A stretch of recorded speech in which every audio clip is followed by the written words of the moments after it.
Welcome to The Lazy Scientist, where tonight we'll wander into a topic so curious, so mysterious, and so quietly fascinating that it might keep your mind turning long after you've settled into bed. If it happens to keep you awake a little longer than you planned, at least you'll have something strange and wonderful to roll around in your thoughts until sleep finally pulls you under. Before we set sail too far into tonight's strange waters, I'll gently ask for a tiny favor. If you find yourself coming back to these explorations night after night, and if these calming stories give you a sense of comfort or wonder, please consider leaving a like on the video and subscribing. It makes a bigger difference than you might imagine, helping other wandering, sleepless minds stumble upon this little corner of the internet. And selfishly, it means the world to me. I'm also endlessly curious about where you are as you listen. Perhaps you're wrapped in a blanket in some quiet corner of Canada, far from the lights of a city. Or maybe you're perched in a small apartment somewhere high above a glowing skyline in Tokyo, London, or New York. Wherever you are, whatever time glows on your clock, I'd love to know.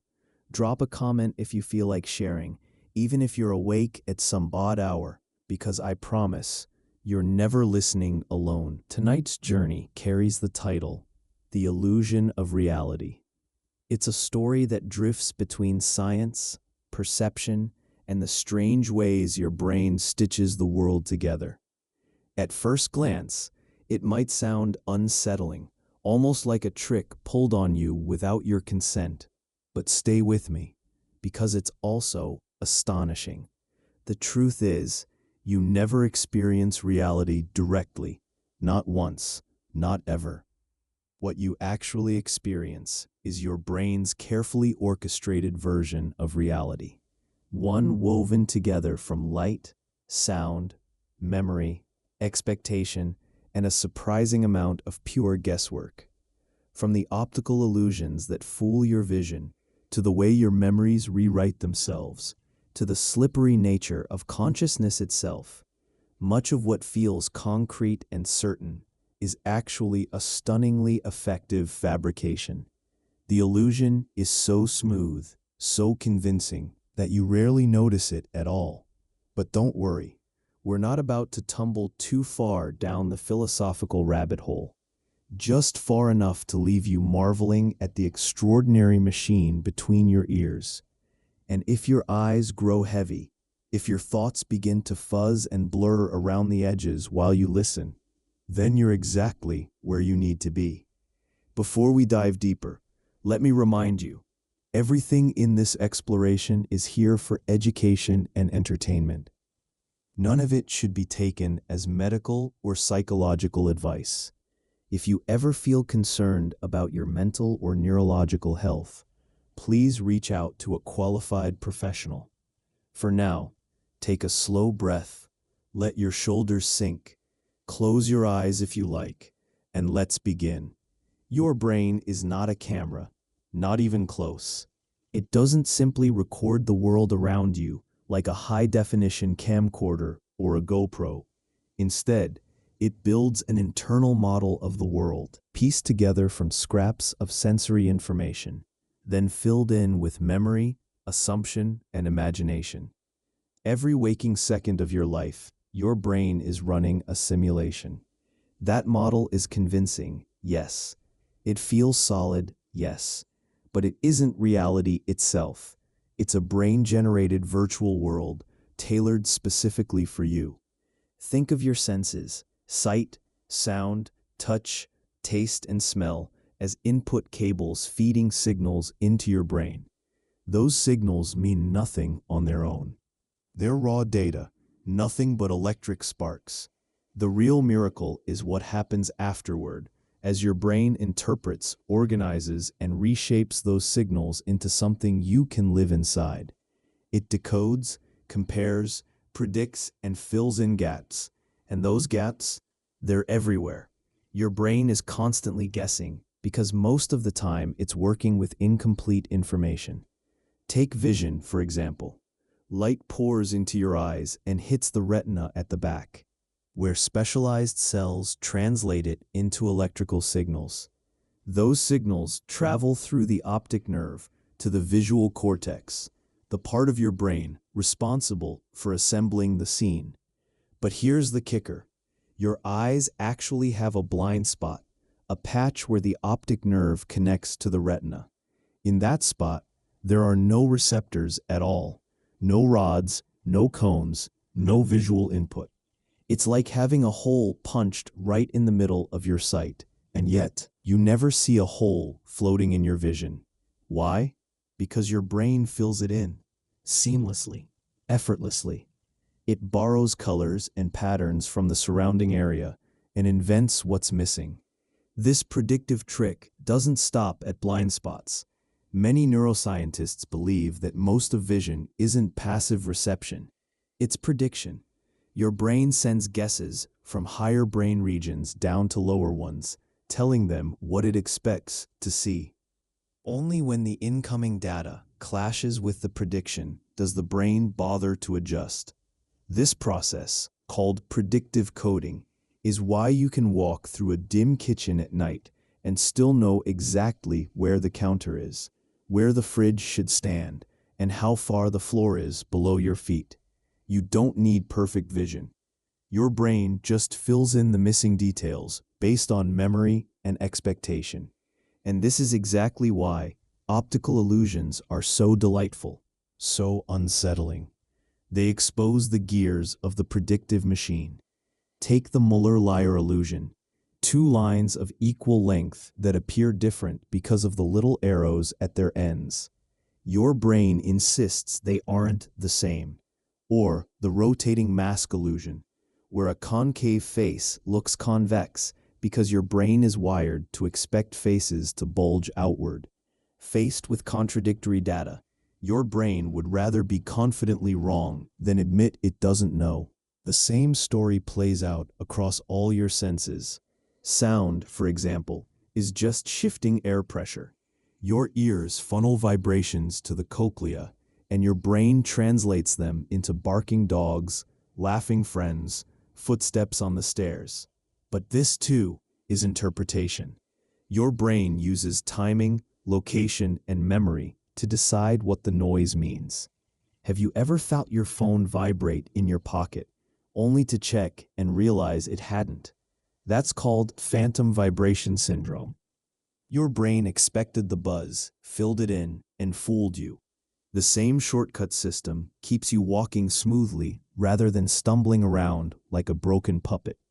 When you step forward, your brain doesn't wait for every bit of sensory confirmation. It uses what scientists call a forward model, predicting how lifting your foot and shifting your weight should feel, then only correcting if something feels off. Most of the time, the prediction is so good you never notice the process. Of course, sometimes your brain's confidence backfires in spectacular ways. Think of the rubber hand illusion. In this experiment, a fake hand is placed in front of someone while their real hand is hidden. Both are stroked with a brush at the same time. Within minutes, the person feels as if the rubber hand is their own. The brain, combining the sight of the brush and the touch on the real hand, concludes they must belong together. And just like that, you've adopted a new limb made of plastic. This ability to rewrite the map of your body extends outward into your understanding of space itself. When you look at a cup on a table, you don't just see a cup. You experience a cup within reach. Your brain encodes possibilities, what scientists call affordances. It doesn't just record what is, it records what can be done. But with so much information bombarding you at every moment, how does the brain keep it all straight? The secret lies in filtering. Right now, your senses are sending millions of signals into your nervous system, and yet, you're aware of only a handful.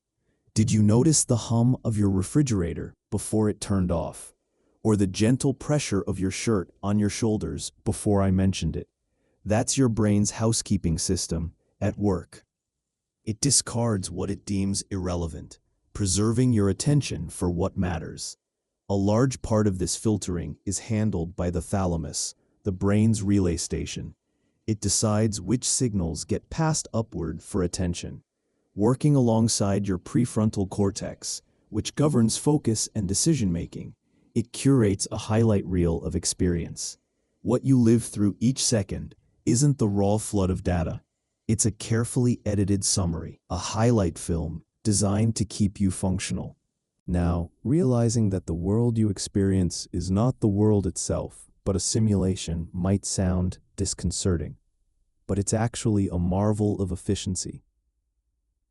You don't need to process every photon, every sound wave, every molecule of air. You only need a usable model, close enough to reality to help you survive. And your brain excels at this. It stitches together sight, sound, and touch into a seamless stream, so smooth that you rarely see the stitches. It even synchronizes senses that arrive at different speeds. Light reaches your brain faster than sound, yet you perceive them as simultaneous. This is why a tiny audio delay in a video call feels so jarring. The illusion breaks, and suddenly you notice the machinery underneath. Most of the time, though, your brain manages the trick so well that you live your whole life without noticing the gaps. That's the true mark of a great illusionist.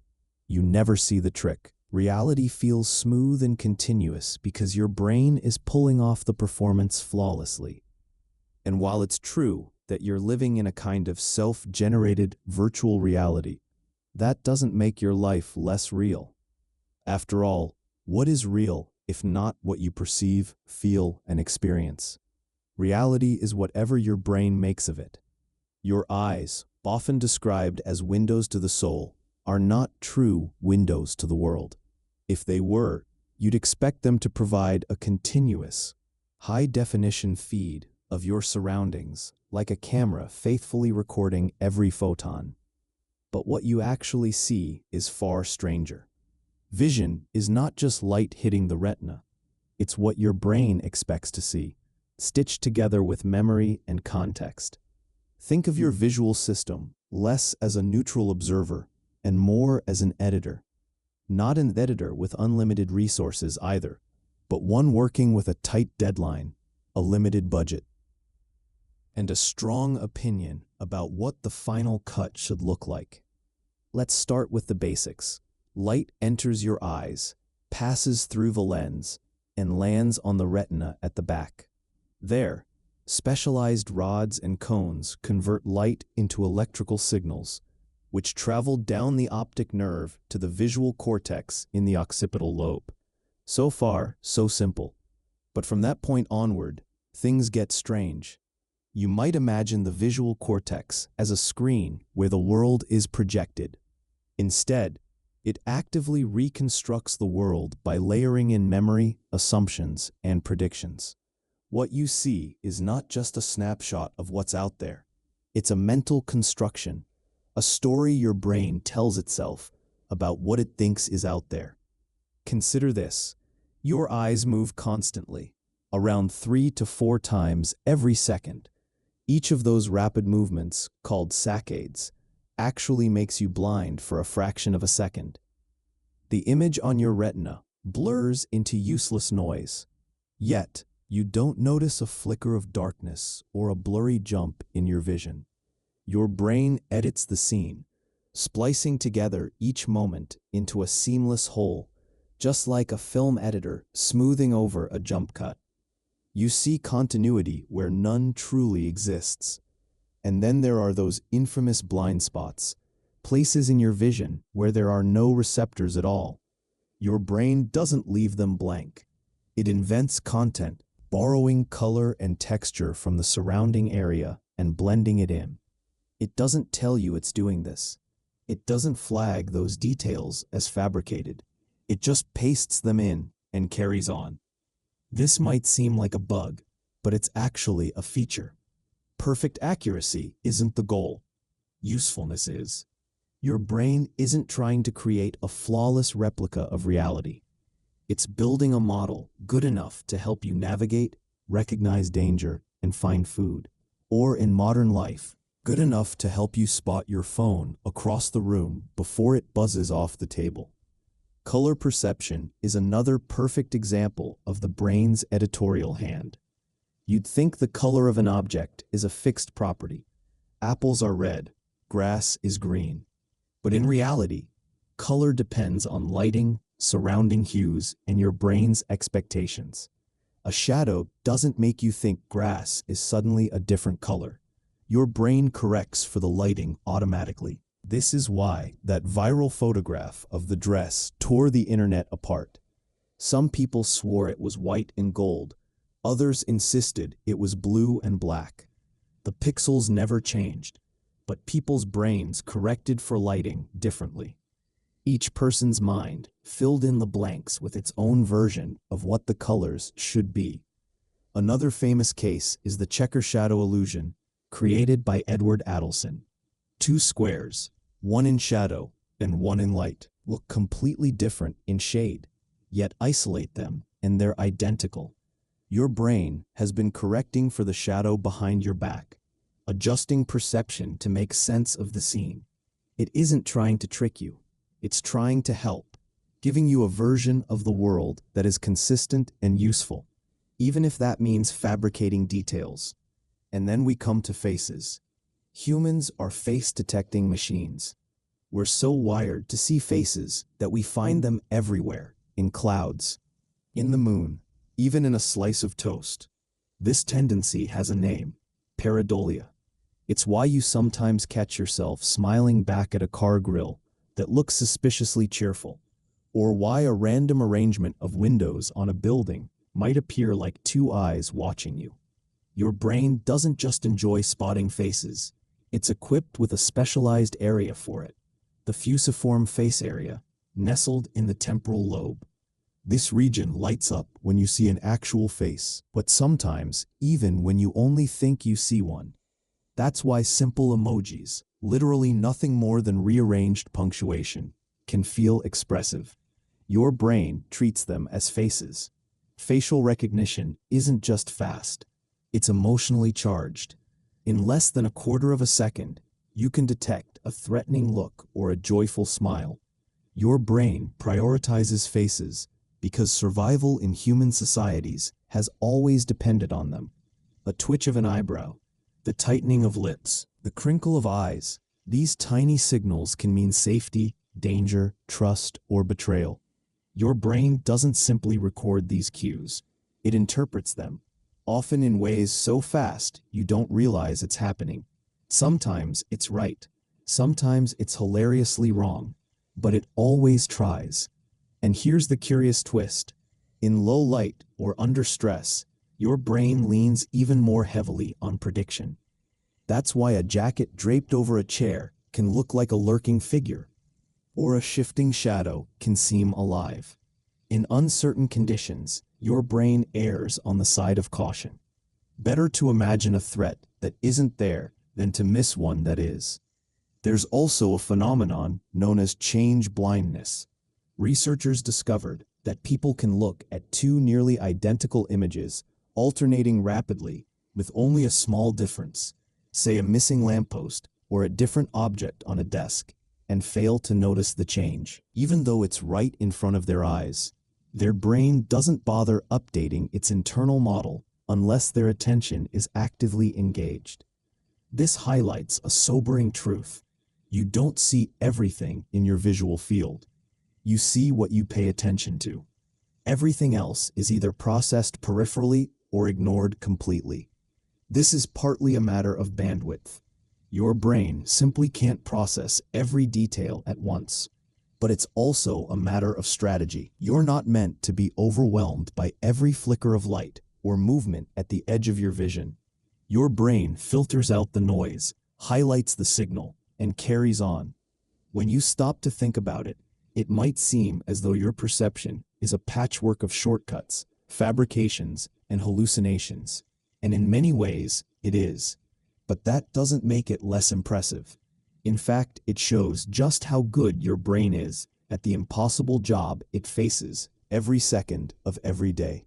to build a coherent world out of incomplete, noisy, and often conflicting data. You catch a ball without calculating physics equations in your head. You recognize a friend's face in a crowd before your conscious mind has processed it. You drive through a busy street, noticing the lights and pedestrians that matter, while filtering out the irrelevant. Your brain does this by leaning on memory, expectation, and prediction. It takes shortcuts, yes, but they're shortcuts that work. Even in dreams, when your eyes are closed and there's no external input at all, the brain keeps painting pictures. It conjures scenes, faces, landscapes, and stories out of nothing but memory and imagination. The visual cortex still hums with activity, stitching together narratives as if you were watching a private movie.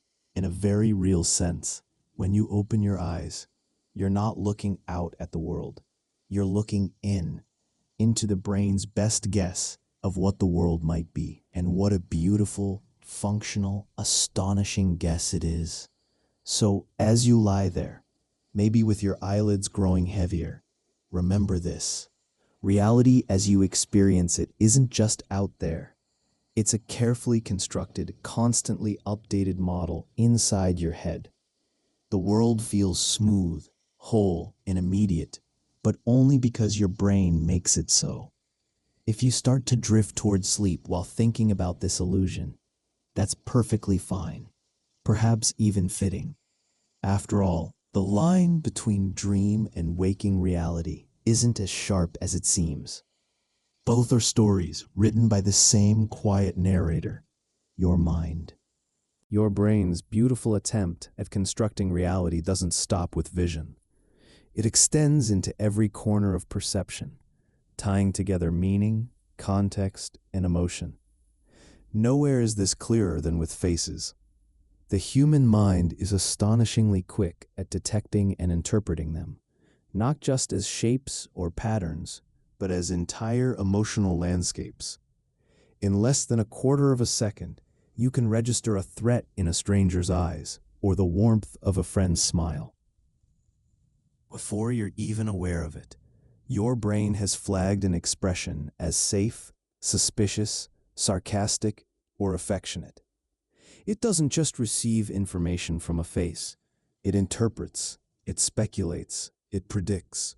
A tiny arch of an eyebrow, a fleeting curve of lips, a tightening at the jawline, and your mind leaps toward meaning. It asks, is this person upset, amused, distrustful, inviting? Often it's right. Sometimes it's wildly wrong. But the guessing never stops. This interpretive urgency is deeply rooted in survival. For thousands of generations, reading faces correctly meant distinguishing ally from foe, opportunity from threat. This is why, when you're exhausted or on edge, the world of faces and figures can become unreliable. In the dim light of a quiet room, a jacket draped over a chair starts to look like a lurking stranger. Shadows stretch and twitch in ways that make you uneasy. What's happening isn't madness, it's prediction. Your brain, working with vague and incomplete data, leans on memory and context, often erring on the side of caution. Better to imagine a danger that isn't there than miss one that is. Evolution has wired us to favor false alarms over fatal mistakes. Vision, as miraculous as it is, also comes with blind spots in attention. One of the strangest quirks of perception is change blindness, the startling fact that massive changes can happen in your visual field and you may not notice them at all. Researchers have tested this by flashing two nearly identical images, alternating back and forth with a small detail altered. A lamppost gone, a pattern on a shirt changed, a piece of furniture shifted. The difference sits in plain sight, and yet many people take seconds, or never manage at all, to notice it. Unless your attention is directly engaged, your brain doesn't bother updating the internal model. It assumes the world is stable and skips the revision. This reveals something crucial. You only truly see what you pay attention to. Everything else is processed peripherally or ignored completely. Part of this is simple bandwidth. Your brain can't process every flicker, every detail, every shift at once. But part of it is strategy. It isn't useful for you to track every leaf trembling in the wind or every glint of light on a passing car. Instead, your brain filters, highlights, and presents you with a smooth, simplified version of reality. And yet, for all its shortcuts and assumptions, this system works astonishingly well.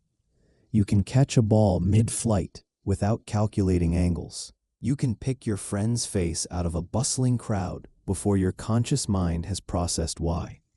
You can drive down a busy street, noting lights, signs, pedestrians, and vehicles without analyzing every last detail. The efficiency of vision lies in how much of it happens outside awareness, quietly, elegantly, beneath the surface. Still, the cracks show themselves in fascinating ways. Illusions, mirages, ambiguous images, they pull back the curtain and let you glimpse the machinery underneath. They're not parlor tricks. They are demonstrations of the brain's predictive nature in action. They show how much of what you see is sculpted not by the eyes, but by the brain. Even dreams remind us of this. When you close your eyes at night, with no external input at all, your visual cortex doesn't go quiet. It keeps painting. You wander through cities you've never visited, meet strangers who feel familiar, watch scenes illuminated by light that doesn't exist. It's a private cinema, spun from memory, imagination, and fragments of perception. When you wake, it feels like you've been somewhere, because in a very real sense, you have. So when you think of your eyes as portals to the world, remember, they're only the beginning of the trick. The real magic happens behind them, in the brain's relentless effort to weave coherence out of chaos. You are not looking out at the world. You are looking in at your brain's best guess of what might be out there. And what a stunning guess it usually is. Now, pause for a moment. Close your eyes. Let the visual field drop away and listen instead. Perhaps you notice the low hum of a refrigerator, the distant rush of cars, the faint tick of a clock. It feels so simple, doesn't it? As though your ears are just open windows and the sounds drift inside, untouched, as pure as they are. But just as with sight, what you hear is not the raw truth. It's a story shaped by your brain, polished with memory, context, and imagination. Sound itself is only vibrations, molecules of air bumping into each other, rippling in waves like an invisible ocean. Those waves enter your ears, travel down the canal, and vibrate the delicate eardrum. Tiny bones in the middle ear amplify the vibrations and pass them along to the cochlea, that coiled spiral, filled with fluid and thousands of microscopic hair cells. Each hair cell is tuned to a specific frequency, and together they translate mechanical ripples into electrical signals. These signals then travel into your brain, landing in the auditory cortex. That's the science class version, the tidy diagram on the chalkboard. But what happens next is far more fascinating, because just like vision, hearing isn't a direct feed of reality. It's an interpretation. Once the signals arrive, your brain begins decoding, comparing, filling in gaps, and often inventing meaning where none strictly exists. Take speech. In everyday conversation, words don't arrive neatly separated. They blend into a stream of sound.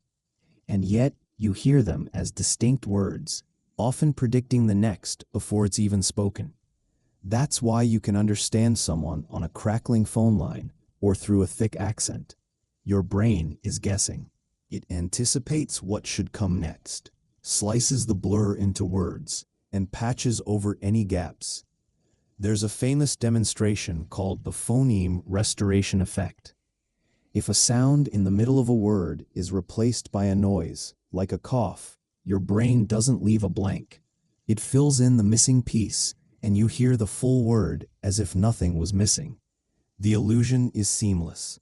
You never notice the trick because your mind edited the soundtrack for you. And then there's the McGurk effect, a wonderfully strange reminder that hearing doesn't rely on the ears alone. If someone's lips are moving to say ga while the audio plays ah, most people don't hear either one. They hear da. The brain fuses the conflicting cues into a compromise, inventing a third option that never existed. It isn't a mistake, it's a strategy. Faced with disagreement between sight and sound, your brain creates a version of reality that feels coherent, even if it's technically false. This constant merging of senses is why phone calls feel more draining than face-to-face conversations. You may not notice it, but lip movements, facial expressions, and gestures all help your brain decode speech.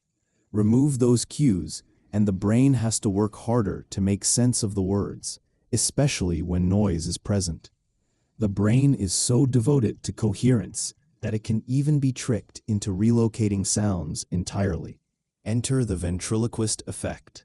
Pair a sound with a moving image, say a puppet's mouth opening and closing, and your brain insists the sound is coming from the puppet, even when you know it isn't. You can't help it. Your brain prioritizes consistency over accuracy. And speed matters here. The auditory system is lightning fast. Sound processing happens in just a few dozen milliseconds, often quicker than vision. This is evolution's gift. Sound warns you of danger before you can see it. A snapping twig behind you, a shout from around a corner. Your brain interprets and primes your body for action before you consciously register the sound. That speed is also why sound reaches so deeply into our emotions. A baby's cry, the crack of thunder, the sudden slam of a door. These are not just neutral signals. They grab your attention, tug at your nervous system, and provoke immediate responses. The amygdala, the brain's emotional command center, is tightly wired into the auditory system. Certain frequencies and patterns are processed as urgent or threatening, bypassing slow rational thought. Your pulse quickens before you've even worked out what caused the noise. But sound is not only about alarm. It is also about connection and joy. Music shows us how profoundly sound can shape emotion. A melody doesn't just passively enter your ears, it plays inside your brain, resonating with memory, expectation, and rhythm. When you hear a song you love, your brain predicts the next beat, the next chord. If the song delivers as expected, you feel a sense of satisfaction. If it surprises you with something clever or beautiful, you get a rush of pleasure. That tiny shiver down your spine when a harmony shifts just right, that's your brain's reward system lighting up, releasing dopamine in response to sound. And this isn't reserved for trained musicians or experts. Even infants show sensitivity to musical structure. A lullaby can calm a baby's heartbeat, synchronize their breathing, and even soothe an adult who didn't think they needed it. Music can stir nostalgia, trigger tears, ignite joy, or even bring goosebumps. It manipulates not just mood, but physiology. Your brain doesn't just hear music, it feels it. Consider the human voice. Among all the sounds you'll ever hear, it's the most layered, the most revealing. Words carry explicit meaning, but tone, pitch, rhythm, and pace reveal far more. You know when someone is tired, when they're sarcastic, when they're sincere. A pause can signal hesitation. A sigh can reveal surrender. A change in pitch can hint at anger or affection. You may not consciously analyze these details, but your brain processes them all the same. Your own name, for example, has a special status. Even in a noisy room, the sound of your name cuts through the chaos. This is known as the cocktail party effect. While you chat with one person, your brain still monitors the surrounding noise for signals of importance. When your name surfaces, it's flagged instantly. This shows how relentlessly your brain filters through sound, separating the meaningful from the meaningless without you realizing it. Filtering is vital, because without it, you drown in noise. Every hum, tick, drip, or shuffle would demand attention. The auditory system constantly distinguishes between signal and background, prioritizing what might matter for your safety or your survival. This is why sudden noises command immediate attention. A clatter in the kitchen, a bark in the night, a voice calling your name, they all cut through the noise and jolt your awareness. The brain doesn't treat them as casual. It treats them as potential threats, or at least as things that might require action. At the other end of the spectrum, sounds can also signal safety. Gentle white noise, rainfall, rustling leaves, or the low hum of a fan.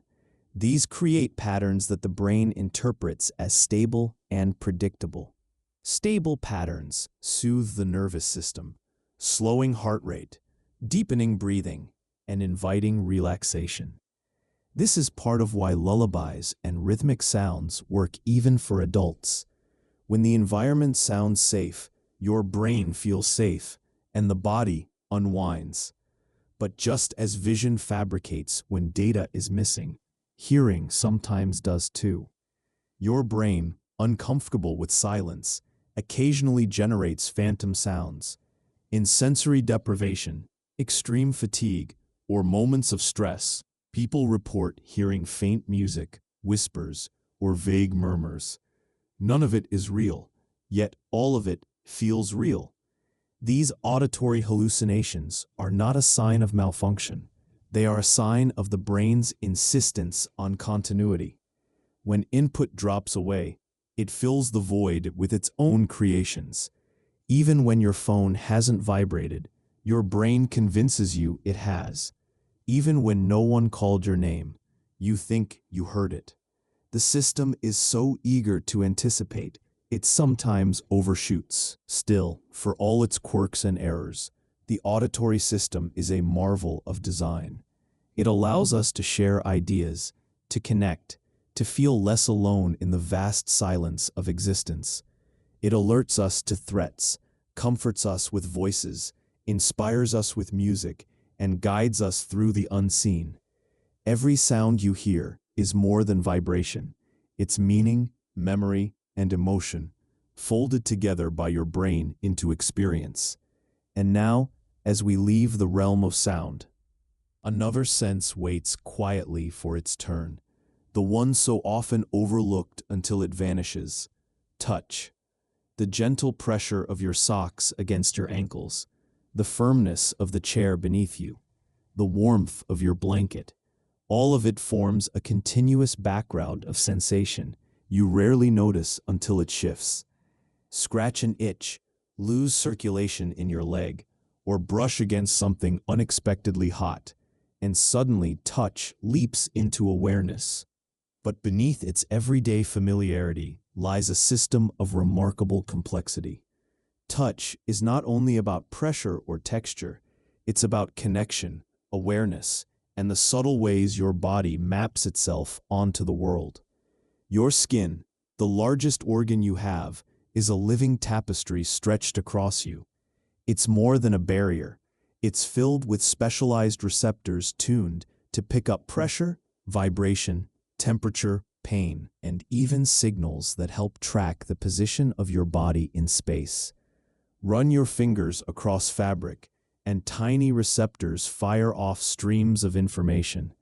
Some detect texture with exquisite precision, while others linger on the broad strokes: warmth, vibration, the soothing glide of a gentle stroke. These signals travel through nerves, up the spinal cord, and into the brain, where they are interpreted, compared, and imbued with meaning. The brain doesn't just register what touches you, it asks how and why. A jab against a table corner is cataloged differently than a hug from a loved one. The emotional context of touch transforms the physical experience, and that is where touch becomes something extraordinary. It isn't only a map of the physical world, it is a language of connection. A hand on the shoulder can calm anxiety. A hug can lower stress hormones. A caress can release oxytocin, the so-called bonding hormone, deepening trust and comfort. Touch, in many ways, is one of our oldest and most primal forms of communication. From the very first days of life, skin-to-skin contact is essential. Infants rely on it for comfort, bonding, and even survival. Research shows that premature babies who are gently held gain weight more quickly and develop more steadily. Human beings are wired to need touch as much as they need food and sleep.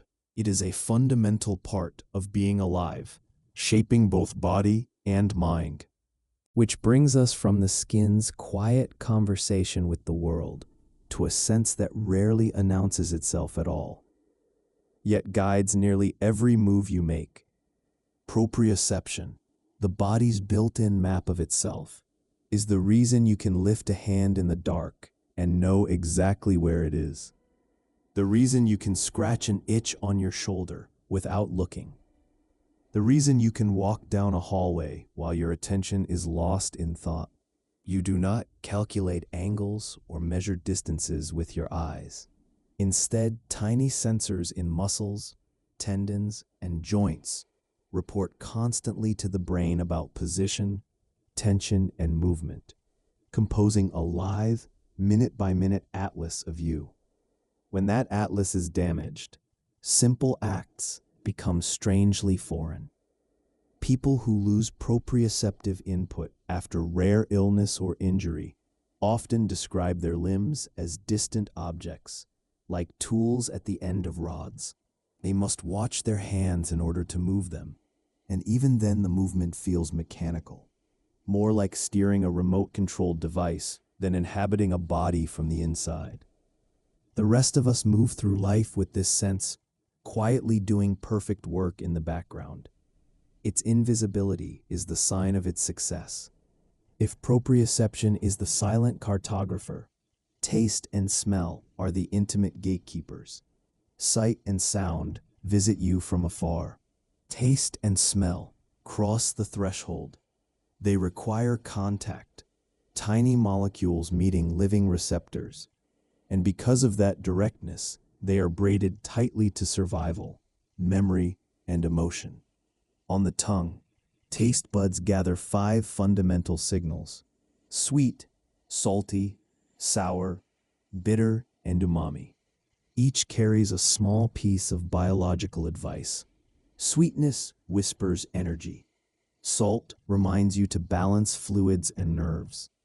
Sour warns of fermentation or spoilage. Bitter raises a flag for possible toxins. Umami points toward protein and repair. Yet taste is only the scaffolding. Flavor, the thing you love or hate about a dish, blooms mainly through smell. As you chew and breathe, volatile molecules drift up the back of your throat to the nose, where a forest of olfactory receptors catches them. This pathway, called retronasal smell, is why a cold can flatten your favorite meal into cardboard. The tongue is still reporting faithfully, but without scent, the world of flavor loses its color. Smell is peculiar in other ways. Most senses pass through the thalamus, the brain's relay center. Olfaction takes a shortcut, connecting directly to regions tied to emotion and memory, like the amygdala and hippocampus. That is why a sniff of sunscreen can unspool a whole beach afternoon from years ago. Why old paper can drop you into a library you have not visited in decades. The response rises quickly and often without words. You may recognize a perfume at once and still be unable to describe it. Your brain tags some smells as especially important, especially those that signal danger, food, or familiar people. Quietly, smell even shapes our social instincts. Humans release faint chemical cues, and while we rarely notice them consciously, the brain pays attention. There is evidence that people can pick up elements of immune compatibility in scent, nudging attraction in subtle ways. No one selects a partner by laboratory sniff test, of course. Yet these signals remind us how deeply biology threads into behavior. Another inward-facing sense delivers an equally important stream of signals. Interoception is your brain's reading of the body's internal landscape. Hunger, thirst, heartbeat, breath, bladder fullness, temperature, fatigue, and that buzzy warmth after a satisfying meal. All of these are messages rising from within. They keep your systems balanced, telling you when to drink, when to rest, when to seek shelter. Interoception does more than regulate. It colors emotion. A fluttering stomach may be fear or excitement.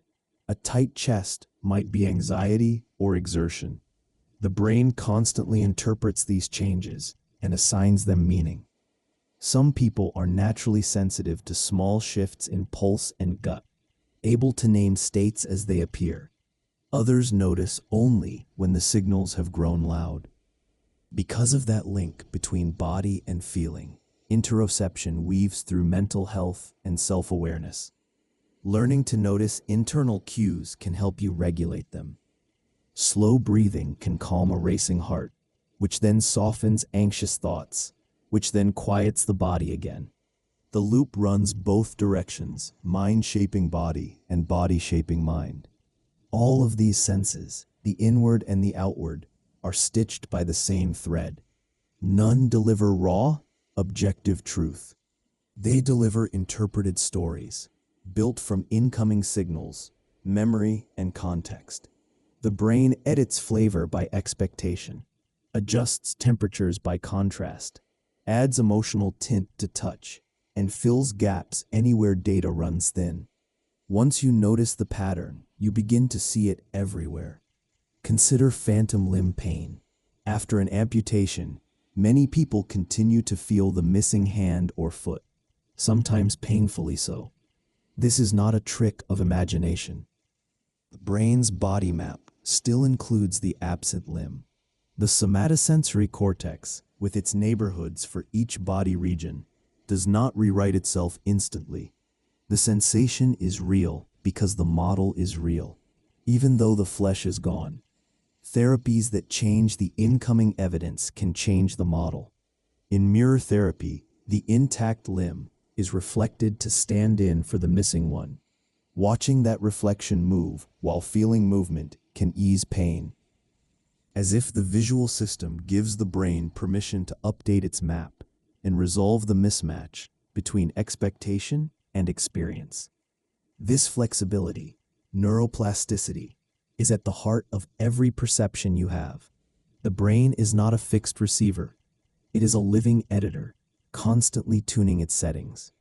With practice, you can refine touch discrimination in your fingertips, sharpen your sense of smell in a new kitchen, regain balance after injury, or learn to read your heartbeat with surprising accuracy.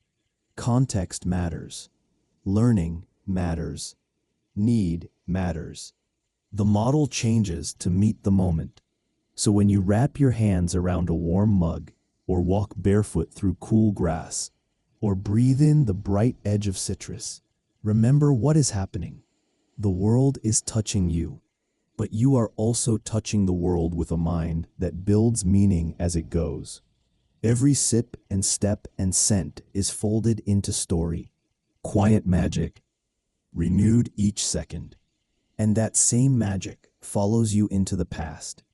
Because the moment you try to revisit what has already happened, you discover that memory does not behave like a shelf of labeled notebooks waiting for your hand. It behaves more like a kitchen in motion. A cook reaching for whatever ingredients are close, improvising a dish that tastes like the one you remember. The surprise is not that details change. The surprise is how useful the finished plate still is. Memory begins with encoding, the initial capture. Your attention decides which parts of a scene receive the spotlight. The song playing in the cafe might slip by, while the first line of a conversation stamps itself in bold. Signals scatter to many regions. Visual traces echo in visual cortex. Emotional tone settles with the amygdala. Names and places find their way through the hippocampus. A single snapshot becomes a network. Grandma's kitchen is not one file. It is the smell of cloves, the hiss of a pan, the pattern on oven mitts, the feeling of being 3 feet tall, all strung together. Later, when you retrieve that memory, you do not pull out a pristine copy. You recreate it by reactivating the network, and in the act of remaking, you also revise. Perhaps you forget a tile's color, invent a missing piece, or polish a line of dialogue to match who you are now. The next time you recall the scene, you are remembering your latest version. This is reconsolidation. It is not a defect. It is a strategy that lets the brain keep memories aligned with a changing life. Because revision is built in, suggestion can bend memory far more than we expect. In research settings, gentle prompts have led people to agree that a childhood event occurred when it did not.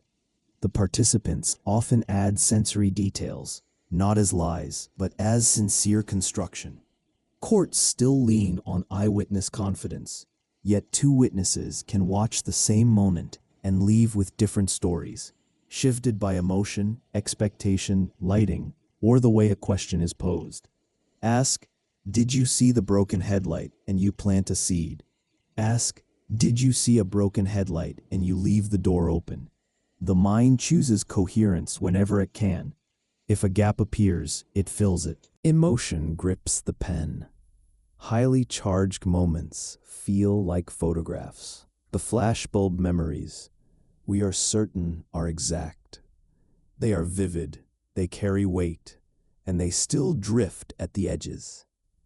Over time, we keep the feeling and swap a few facts.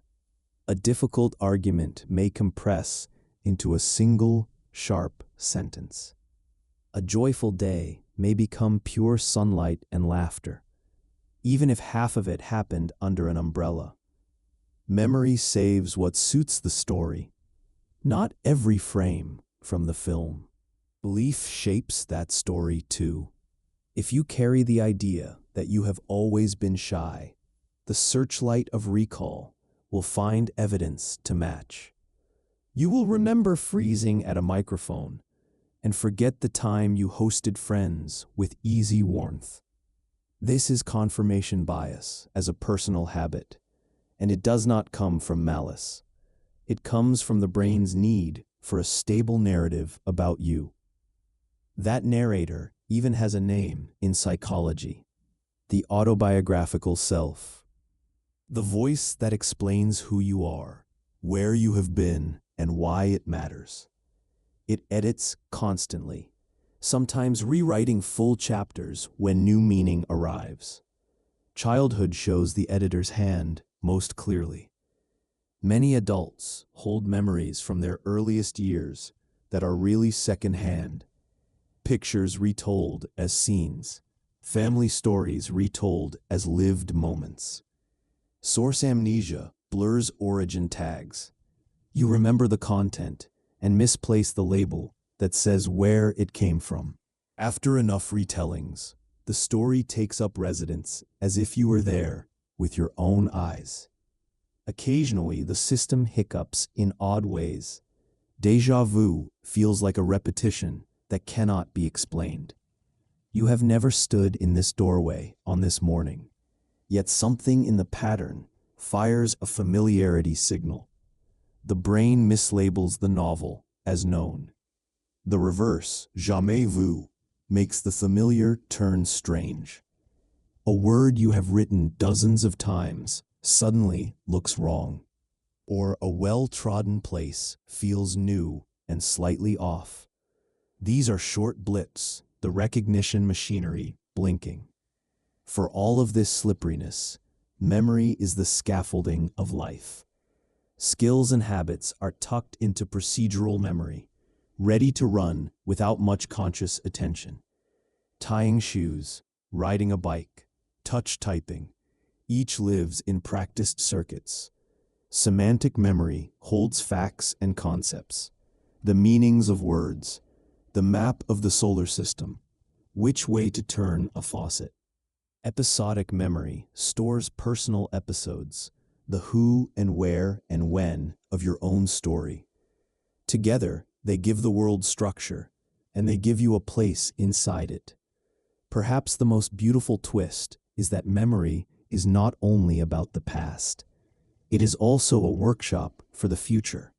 When you imagine next week's conversation or next summer's trip, you recruit many of the same networks you use to recall. The hippocampus helps stitch together scenes that have never happened, borrowing rooms and faces and weather from old experiences to build a rehearsal. This constructive power likely evolved for planning. You are not only a historian of your life, you are an architect of possibilities. That construction is powerful and fragile in equal measure. When the hippocampus is damaged, people can lose access to yesterday and to tomorrow. They cannot embed new episodes, and they also struggle to picture new ones. Without memory, you do not only lose a past, you lose the ability to project yourself forward, to try on futures and choose among them. Still, imperfection has its grace. Because memory is reconstructive, it can heal and reinterpret. You can retell a painful chapter in a way that honors the truth and also honors your growth. You can find new meanings in old scenes, connect lessons you missed at the time, soften edges that no longer serve you. Every time you share a story with a friend, you edit it slightly for the audience and for yourself, and the edited version becomes the one you carry. You are author as much as archivist. If you look back across all the senses we have been exploring, the pattern is easy to see now. The brain does not deliver raw feed. It delivers sense. Touch is not only pressure and temperature. It is comfort and warning. Smell is not only molecules.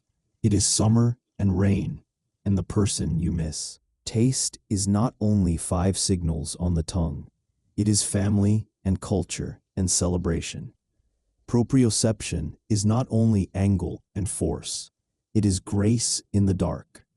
Interoception is not only heartbeat and breath. It is the ground of feeling. And memory is not only records.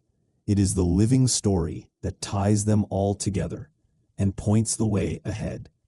So as you lie there and let the room become quiet, notice how the mind keeps working, gently in the background. It builds a body you can inhabit without thinking. It builds a world you can navigate without seeing it all. It builds a past you can revisit and a future you can imagine. And it does all of this by telling you a story that is useful, a story that is close enough to truth to guide your steps. If there are seams, you rarely see them. If there are edits, they are made with care.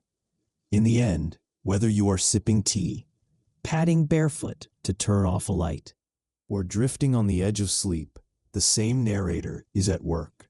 The world touches you. You touch the world. The signals rise. The brain listens, interprets, and answers. And if the story it tells is not perfect, it is still yours, and it is still beautiful. Let that be enough for tonight. Breathe, and let the system that has carried you this far keep doing its quiet work. Which is exactly why the story your mind tells about you deserves a closer listen. If you have ever paused at a quiet moment and asked, "Who am I really?"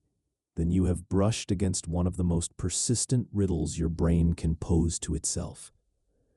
The self feels sturdy.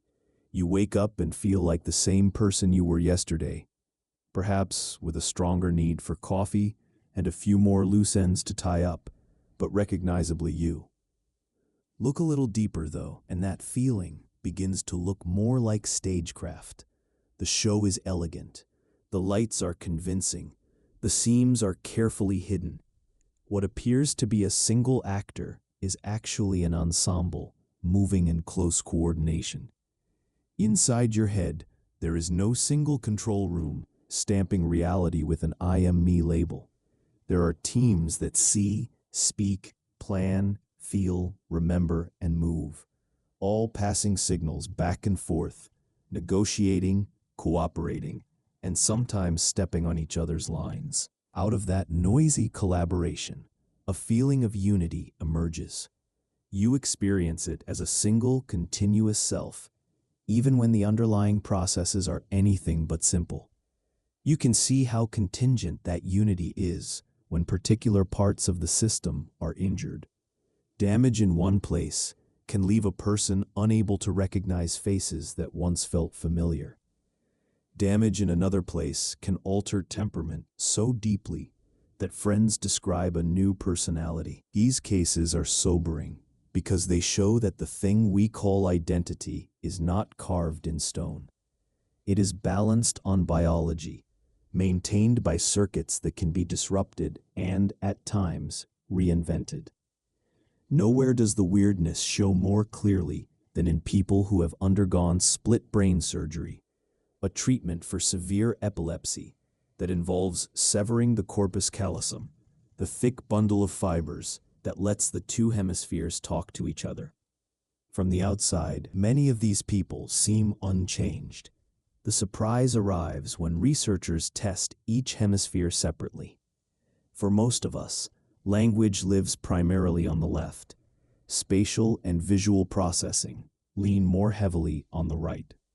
If an image is shown only to the right hemisphere, by flashing it to the left side of the visual field, the person often cannot name it out loud, since the left hemisphere never saw it. Ask them to point to the matching object with the left hand, which the right hemisphere controls, and they do it easily. In a classic demonstration, one hemisphere was shown a snow scene and the other a chicken claw. When asked to pick related pictures, the left hand chose a shovel and the right hand chose a chicken. Asked to explain the shovel, the speaking hemisphere did not admit ignorance. It confidently said something like, "You need a shovel to clean the chicken coop." The brain was not trying to deceive. It was doing what it always does. It stitched a story that felt coherent from the scraps it had. When evidence is missing, the system fills the gap and moves on. Neuroscientist Michael Gazzaniga coined a useful name for this habit. He called the language-dominant system the interpreter. Think of it as a press secretary who always has a reason ready. You scratch your nose and the interpreter declares, "I was itchy." Maybe that is true. Maybe the movement began below awareness, triggered by a tiny draft or a fragment of habit. Either way, the narrator takes ownership after the fact, and your conscious story flows forward with confidence. This leads to a provocative thought. Perhaps consciousness is less the initiator of everything you do, and more the voice that explains actions once they start. In simple experiments, where people press a button whenever they feel like it, electrical signals that predict the movement often rise a fraction of a second before the person reports deciding. Your brain leans toward the action, then your awareness claims it. That does not make you a puppet. A better picture is a rider on an elephant. The rider can guide, redirect, and learn. The elephant, a huge mass of habit and instinct, often moves first. Continuity is another part of the trick. Your day-to-day feeling of being the same person is less about nothing changing and more about the brain's talent for stitching change into a believable line. Think back 10 years. Taste, beliefs, goals, hairstyle, even posture. So much has shifted that the earlier you may feel like a cousin rather than a twin. The brain bridges the gap anyway. It does this so well that many philosophers and scientists have argued there is no single core self at all. Only a bundle of processes that attention and memory bind together. David Hume said he could not find a solid center in his mind, only a stream of sensations and thoughts. Modern research tends to agree. The self is a mosaic, an ongoing composition. Even your sense of owning your body is layered. There are maps for the shape and location of your limbs, maps for how they can move, and maps for whether those limbs feel like yours. Usually the layers align.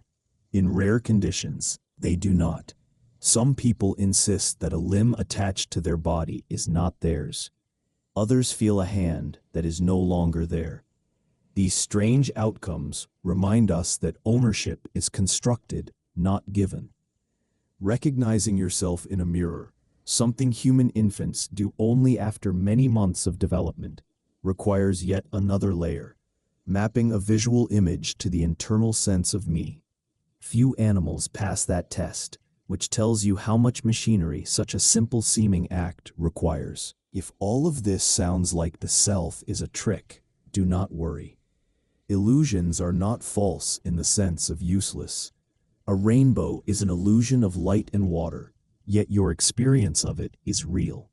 The same is true here. The self is a process, not a product. You are a verb, not a noun. The brain rewrites, updates, and negotiates who you are as new events, new feelings, and new insights arrive. That fluidity is not a failure. It is what lets you grow, adapt, forgive, and begin again. The reason you feel like the same person tomorrow is not that nothing changed. It is that your inner editor excels at continuity. Seen that way, identity is a performance held together by many systems working in harmony. Sometimes the orchestra misses a note. Sometimes a section plays louder than it should. Most of the time, the music carries you along, and you do not notice the conductor's frantic cues. You are not fixed in place. You are being composed, moment by moment. At night, the composition continues.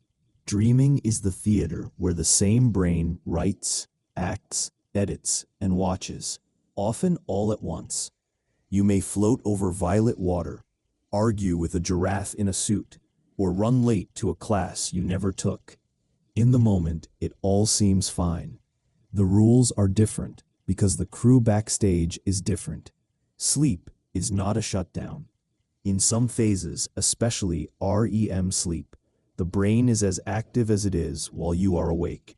Eyes flick behind closed lids. Breathing turns irregular. The body's main muscles are stilled for safety, while internal activity surges. During these windows, regions linked to emotion, memory, and imagery glow, while the networks that handle cool logic and self-monitoring quiet down. The result is a mind that has switched to creative mode. Realism bows out. Feeling takes the lead. Scenes morph without apology, because a story only needs to feel coherent in the moment, not pass a logic exam after breakfast. One idea, called activation synthesis, suggests that the brainstem fires off bursts of activity, and the cortex, being the storyteller it is, weaves those sparks into a narrative. Another idea treats dreams as practice, a low-risk simulator for social tangles and physical threats. Either way, the overlap between dreaming and memory is strong. During the night, the brain consolidates, strengthens, and sorts. Snippets from your day mingle with older scenes. People you know appear in rooms that never existed. It is filing and improvising at once. Sometimes the watcher inside the dream wakes up. In lucid dreams, you realize the scene is not real while you are still inside it. With training, some people can steer a little, choose to fly, or change the weather, or walk through a wall. Scans suggest that during lucidity, parts of the prefrontal cortex, the set that helps with self-reflection, light up again. A small island of waking awareness rises inside the sea of REM. Even the boundary between sleep and waking can blur. In sleep paralysis, the mind surfaces before the body's paralysis has lifted. The room looks real because it is real, but dream imagery can still leak in, and the result can feel like a presence, a shadow in the corner, a weight on the chest. Cultures everywhere have stories for it. Science has a simpler explanation. Two ordinary processes are out of sync for a minute or two. Then the gears catch and the spell breaks. Most dreams dissolve quickly because the chemistry that helps you form lasting memories is dialed down during REM. Wake in the middle of a dream and you may carry a handful of details. Wait a few minutes and they scatter. Keep a notebook by the bed, however, and write as soon as your eyes open and recall improves. Like everything else in this story, dream memory is plastic. It strengthens with attention and practice. For all their strangeness, dreams share a handful of themes across cultures: flight and falling, teeth that will not stay put, being chased, being late, being unprepared. Sometimes a symbol is just a symbol. Worry about time all day, and your sleeping mind may dress that worry in a missed bus. Other times, a dream recycles emotional residue, amplifying a feeling so you can watch it from another angle. The meaning is rarely a secret code. It is more often a mood piece, a sketch that reflects what has your attention. Lucid dreaming sits on that borderland where intention can bend the scene. People who practice often rely on simple habits. Check your hands. Read a clock twice. Ask, "Am I dreaming?" during the day often enough, and the habit follows you into sleep. In dreams, hands grow extra fingers. Clocks misbehave. Text refuses to stay put. Notice the glitch and awareness clicks on. Even then, control is a spectrum. You can nudge, not dictate. The ocean will still have its own currents. If the brain is willing to invent images from noise, it should not surprise you that it also invents meaning from fragments when you are awake. That is what the interpreter does all day. You drift into a room to fetch something and forget what it was. 2 minutes later, you find yourself opening the pantry, and your inner narrator says, "I must have been hungry." Maybe, maybe not. The important point is that coherence feels better than mystery, so the story fills itself. The same preference for coherence shapes waking memory. Earlier we sketched how encoding selects a few details, storage spreads traces across many regions, and retrieval reconstructs rather than replays. It is worth lingering on how much revision helps. If memory were perfect, you would carry every embarrassment at full resolution. You would relive every awkward pause with the same sting. The looseness is a kindness. You retain the part that serves you. You file the rest under background. Emotion writes in bold. Fear and joy tend to deepen the first capture, which is why those so-called flashbulb memories feel crystalline. They still drift as months and years pass. The outline stays, the edges smudge. Often what remains clearest is the feeling rather than the transcript. You remember that a conversation hurt without being certain about the exact words. You remember a trit as golden even if it rained for 3 days. The brain keeps what matters for your ongoing story. Beliefs guide the editor's hand. Think of yourself as resilient, and you will remember the night you kept going. Think of yourself as unlucky, and you will remember every near miss. This is not dishonesty. It is the bias of a system that wants a consistent narrative.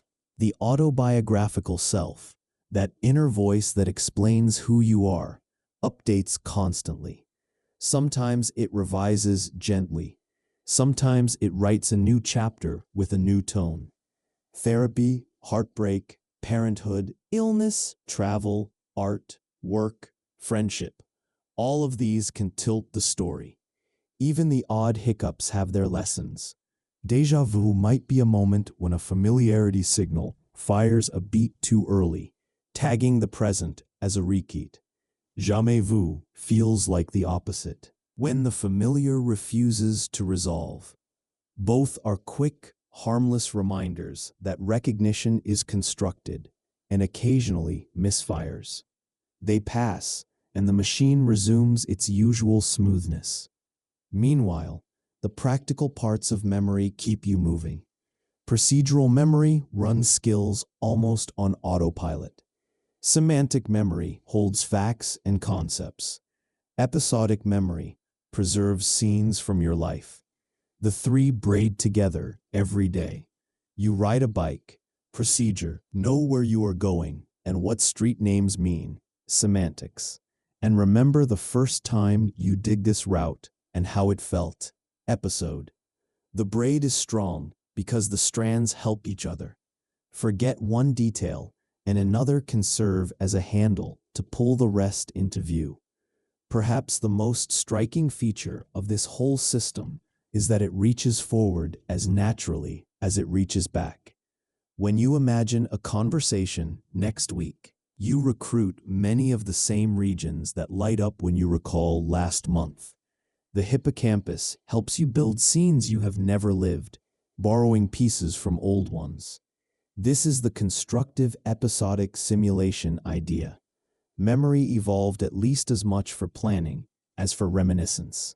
You take fragments of the past, rearrange them, and test possible futures. Without that power, choosing would be guesswork. When that power is damaged, the cost is high. People with severe injury to the hippocampus often struggle both to form new autobiographical memories and to imagine new ones. They cannot weld today to tomorrow in the usual way. It is a clear sign that remembering and forecasting are two faces of the same ability. There is grace in the flaws. Because memory is reconstructive, it can be reauthored. You cannot change what happened, but you can change how you understand it. You can place a hard chapter next to another that shows your growth. You can recognize where you were doing your best with what you had. You can let some scenes fade that do not help you any longer. Every retelling is a chance to align the story with the person you are becoming. If you zoom out, the pattern that began with sensation now runs through everything. You do not receive the world. You build a version you can live inside. Touch is not only pressure and temperature. It is comfort and warning, folded into context. Smell is not only molecules. It is childhood summers and a person you miss. Taste is not only 5 signals on the tongue. It is culture, celebration, and home. Proprioception is not only force and angle. It is grace in the dark. Interoception is not only pulse and breath. It is the ground of feeling. Memory is not only a record. It is the narrative thread that ties it all together and points you toward tomorrow. So let the mind keep telling its stories. Let it practice while you sleep, improvise when it must, and polish when it can. Let it choose coherence over clutter, meaning over noise. You are not a fixed object waiting to be discovered. You are an ongoing draft, revised with care. If that feels less certain than the myth of a solid core, it also feels more alive. Breathe and notice the quiet craft at work behind your eyes. The same craft that built today will start building again in the morning. And when you wake, you will step back into the role you have been shaping all along. Dreams are some of the strangest experiences the human brain produces. One moment you might find yourself talking casually to a walrus in a tuxedo. And in that moment, it doesn't strike you as strange at all. You accept it just as you accept a purple sky or a staircase that leads nowhere. Only when you wake do you realize how surreal it was. For centuries, people have tried to understand what dreams mean. Sigmund Freud, the father of psychoanalysis, famously claimed they were coded messages from the unconscious, filled with repressed emotions and hidden desires. While his specific theories have largely been left behind by modern science, the core idea that dreams reflect our inner lives still resonates. From the perspective of neuroscience, dreams are less about secret symbols and more about seeing the brain unfiltered. During the day, the mind constantly checks its predictions against the world outside. Every sound, sight, or touch is compared to real sensory data, a constant loop of expectation and correction. But at night, when you dream, that feedback loop is broken. No light hits your retinas. No sound enters your ears. No smell, no touch, no balance cues are available to ground the brain. Deprived of incoming reality, it turns inward, drawing from the only material it has: your memories, fears, hopes, and impressions. In that space, it builds entire worlds, unconstrained by physics or logic, and then drops you right in the middle of them. This ability to simulate, to conjure up scenarios without external input, might be one of the most extraordinary features of the human mind. Even as you lie still in bed, the brain keeps working, sometimes rehearsing problems, sometimes spinning stories, sometimes simply letting imagination run wild. There have been cases where dreams led to real breakthroughs, people waking with fresh insight into a puzzle, an idea for a song, or a new approach to a problem. Paul McCartney once said the melody for Yesterday came to him in a dream. The chemist Auguste Kekulé described envisioning the structure of the benzene molecule after dreaming of a snake biting its own tail. Whether these accounts are embellished or not, they reveal something essential. The dreaming mind connects ideas in unexpected ways, free of the strict rules of waking thought. Of course, dreams are not always pleasant. Nightmares can be as unsettling as any memory, sometimes even more so. They often echo anxiety, fear, or trauma, replaying emotions the waking mind would rather avoid. For people who've lived through traumatic experiences, nightmares can become persistent, returning again and again like unwanted visitors. They can disrupt sleep, heighten stress, and bleed into waking life.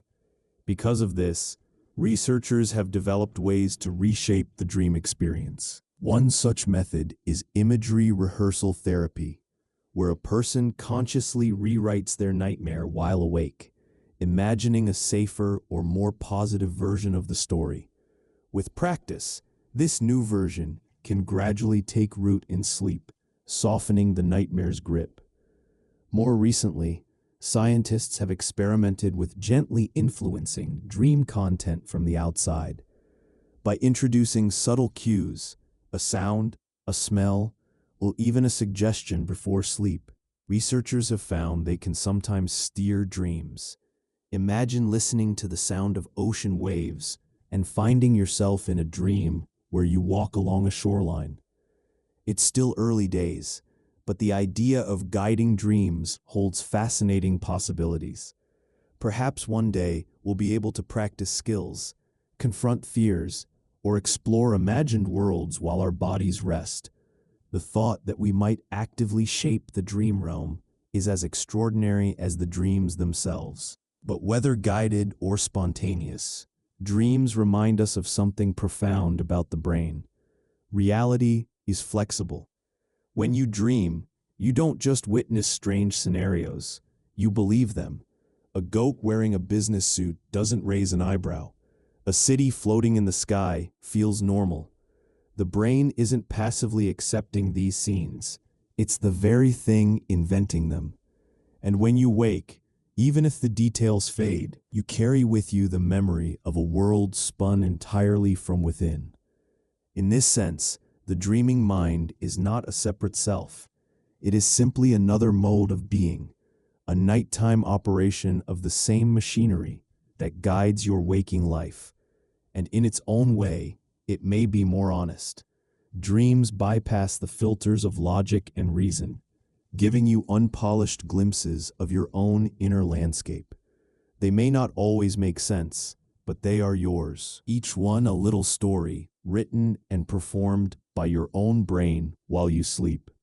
This brings us to consciousness, the thread that runs through both waking life and dreaming.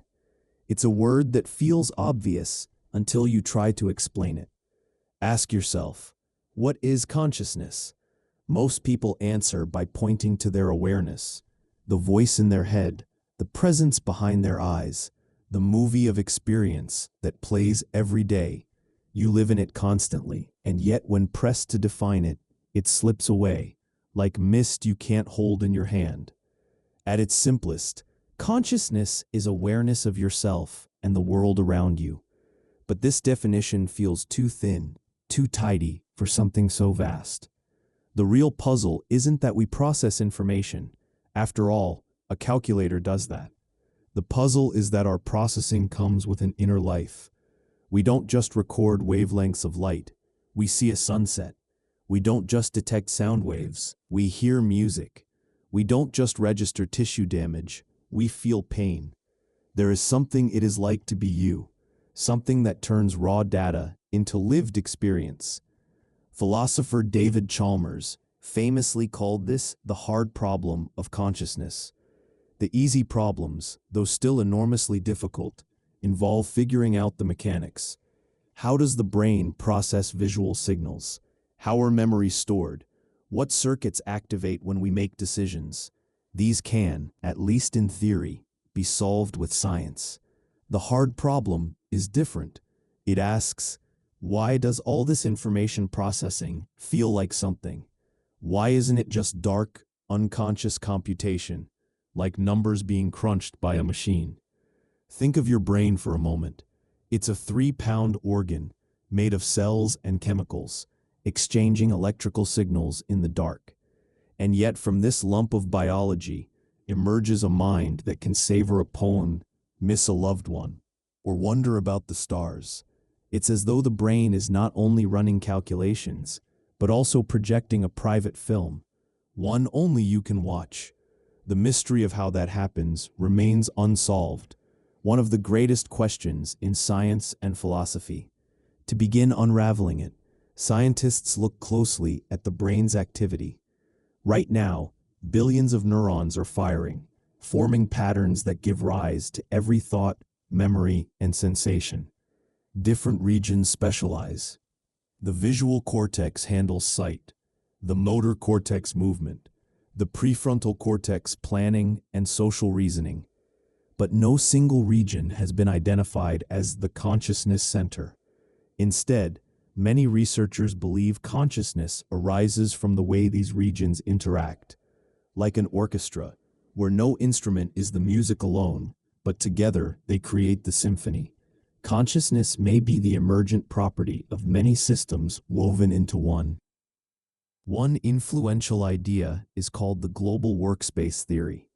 It suggests consciousness is like a mental stage where countless processes, memory, perception, attention, compete for the spotlight. Most of the brain's work stays behind the curtain, unconscious.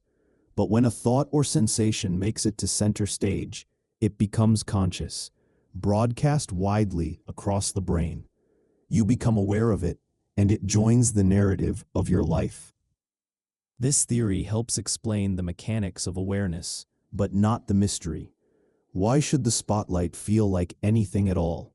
Why should the integration of information come with the glow of lived experience? That, once again, is the hard problem. One way scientists have tried to go further is with a framework called Integrated Information Theory, or IIT. It proposes that consciousness doesn't appear because of any single brain region, or special neuron, but because of the structure of the system as a whole. According to this view, consciousness arises when information is processed in a way that is both highly integrated and highly differentiated. Integrated, meaning the parts of the system are deeply connected and influence one another. Differentiated, meaning the system can exist in an enormous number of possible states, rather than repeating the same simple patterns. The richer and more unified this information structure, the greater the level of consciousness. What's fascinating about IIT is that it treats consciousness as intrinsic. It isn't something added on top of the brain's activity. It's the very shape of that activity. In this sense, consciousness is not unlike mass or charge, a property that emerges naturally when certain conditions are met. That idea can be unsettling, because if it's true, then in principle, any system that meets those conditions might be conscious. A brain, yes, but maybe also a computer, a robot, or even some form of artificial network we haven't imagined yet. This raises questions that are both philosophical and practical. If we ever build machines complex enough, would they cross that invisible threshold into awareness? How would we know? If a robot one day claimed to feel joy, would we believe it? Most researchers agree we're nowhere near that point today. Modern artificial intelligence, no matter how sophisticated it appears, is still built on complex pattern recognition. It doesn't know or feel anything. It calculates. Yet the possibility remains that one day, consciousness may not be exclusive to biological brains. A different approach, known as higher-order thought theory, focuses on another ingredient: self-awareness. According to this idea, it's not enough to have sensations or thoughts. You need to know that you're having them. A dog may feel pain, but a human can think, "I am in pain, and I want it to stop." That meta-awareness, that ability to reflect on one's own state, could be what turns raw sensation into conscious experience. But this leads to further puzzles.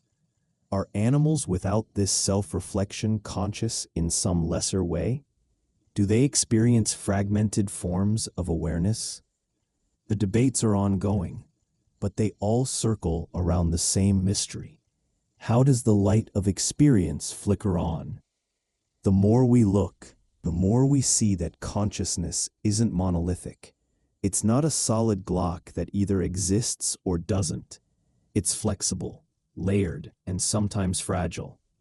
Under certain conditions, it can even fracture. People with dissociative disorders often describe feeling detached from their own bodies or emotions, as if they are watching themselves from outside. During certain types of brain surgery, patients have reported that their sense of self shifted or even briefly disappeared, depending on which brain region was stimulated. And under the influence of powerful psychedelics, many users describe a total loss of ego, a dissolving of the boundary between self and world.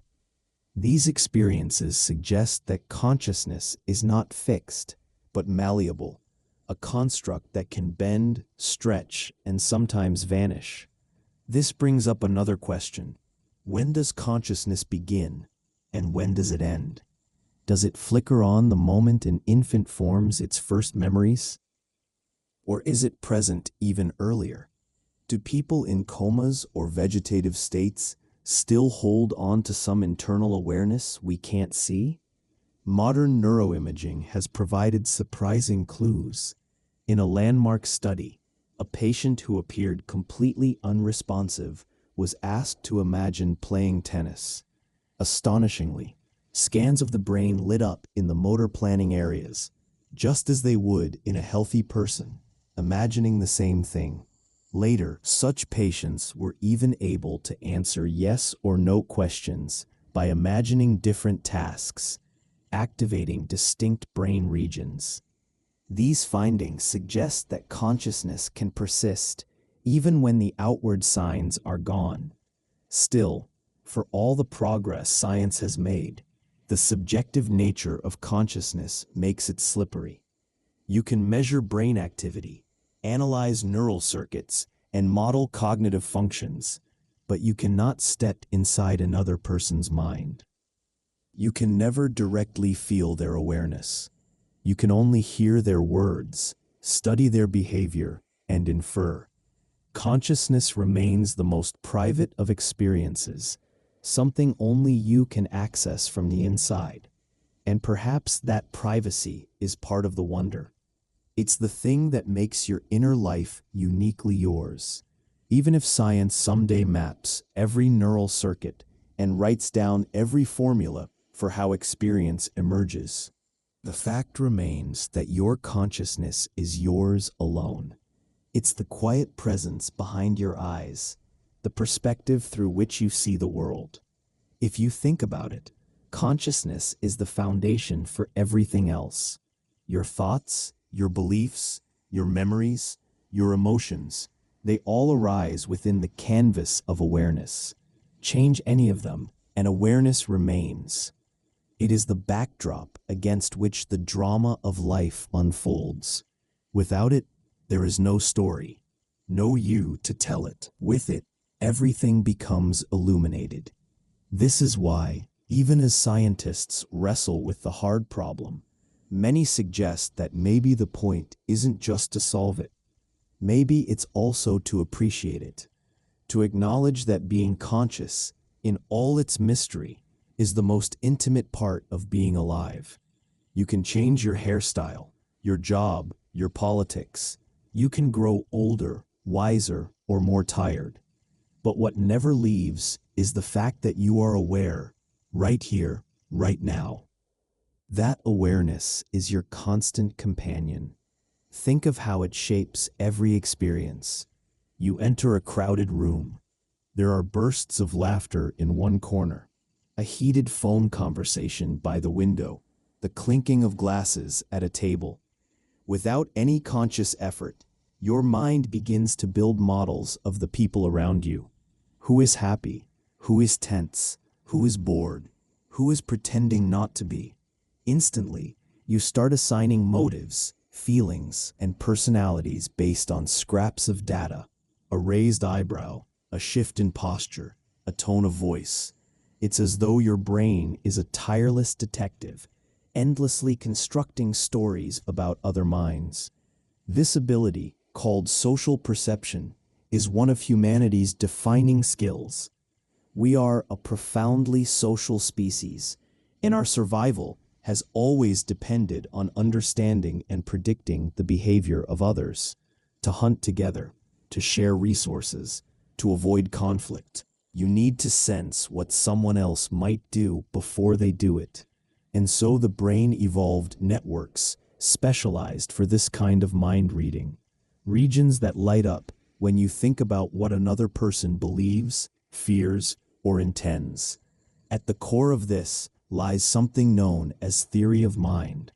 It's the capacity to realize that other people have their own perspectives, separate from yours. This is not something we are born with. Most children develop it around the age of 4. Before then, a toddler might believe that covering their eyes makes them invisible. If they can't see you, surely you can't see them. But once theory of mind kicks in, the world changes. You begin to anticipate what others know or want. You recognize when someone is joking, lying, or playing polite. And just as importantly, you become aware that others are thinking about you. This social awareness is more than a curiosity. It shapes self-consciousness, empathy, and the entire fabric of human society. Our brains seem wired not just to inhabit our own minds, but to peer into the minds of others. Sometimes we're accurate, sometimes wildly off, but the effort itself is constant, automatic, and deeply human. It's remarkable how often the brain leans toward assuming intention, even in situations where none exists. This tendency has a name: agency detection, and it's one of the quirks that has shaped our survival. If a shadow shifts in the corner of your eye, you might jump, imagining that someone or something caused it. If you hear a rustle in the bushes, your first instinct is rarely, "That's just the wind." More likely, you assume it's a predator, a rival, or some other living presence. From an evolutionary standpoint, that bias makes sense. The cost of a false positive, assuming something is there when it isn't, is small. The cost of a false negative, ignoring a real danger, could be your life. And so the human brain became finely tuned to err on the side of caution, detecting agents in the world around us, whether they were there or not. This hair-trigger social reflex is why we sometimes find faces in clouds, see animals in rock formations, or curse at a frozen computer screen, as though it were personally out to get us. The brain is built to anthropomorphize. We give names to our cars, yell at our phones, and feel betrayed by printers that choose the worst possible moment to jam. It's not that these objects have minds. It's that our social machinery works overtime, projecting motives, personalities, and intentions onto things that don't have any. A classic experiment from the 1940s illustrates just how powerful this tendency is. Psychologists showed people a short animation of simple geometric shapes, triangles, and a circle moving across a plain background. There were no faces, no voices, no plot. And yet, when asked what they saw, people instinctively spun stories. The big triangle is chasing the little one. The circle is trying to escape. Viewers didn't just describe movement. They described motives. Inert shapes were transformed into characters in a drama. This became known as the Hyder-Simul illusion, and it revealed something fundamental about us. The human brain is not content with motion alone. It wants intention. It wants story. That same storytelling instinct plays out in daily life. We don't just see actions, we interpret them. A coworker crosses their arms, and we think they're upset. A friend avoids eye contact, and we assume guilt or secrecy. But the truth is often more mundane. Maybe the coworker is cold. Maybe the friend is shy. Maybe neither has anything to hide. Still, our minds reach for explanations, filling in gaps with quick, intuitive guesses. Sometimes those guesses are right. Sometimes they're wildly off base. But the impulse to narrate is automatic. Nowhere is this clearer than in the human face. Faces are social goldmines, packed with information. A twitch of an eyebrow, the tightening of lips, a sideways glance. All of these are cues our brains are finely tuned to detect. In fact, there's a specialized brain region just for this. The fusiform face area, nestled in the temporal lobe. It doesn't just help you recognize a familiar face in a crowd. It also helps you decode the emotions flickering across that face in real time. That's why you can spot a friend's smile across a noisy room or sense irritation from the tiniest squint. The speed and accuracy with which the brain processes facial emotion is extraordinary. In many cases, it happens faster than conscious thought. You know what someone is feeling before you've had time to reflect on why you know it. Layered onto this system are mirror neurons, cells discovered in monkeys and later identified in humans. These neurons fire not only when you perform an action, but also when you see someone else do it. Watch a person stub their toe, and some of your own pain-processing neurons flare up, simulating the sting as if it were your own. Mirror neurons form part of the foundation of empathy. They let you understand others not through reasoning, but by recreating their experience inside your own nervous system. But empathy is not limitless. It is shaped by biases, just like other parts of social perception. We are more likely to empathize with those who look like us, think like us, or belong to our group. This in-group preference fosters trust and cooperation, but it can also fuel exclusion, prejudice, and stereotyping. The very mechanism that allows us to bond deeply with some people can make us indifferent or even hostile to others outside our circle. The roots of these capacities run deep.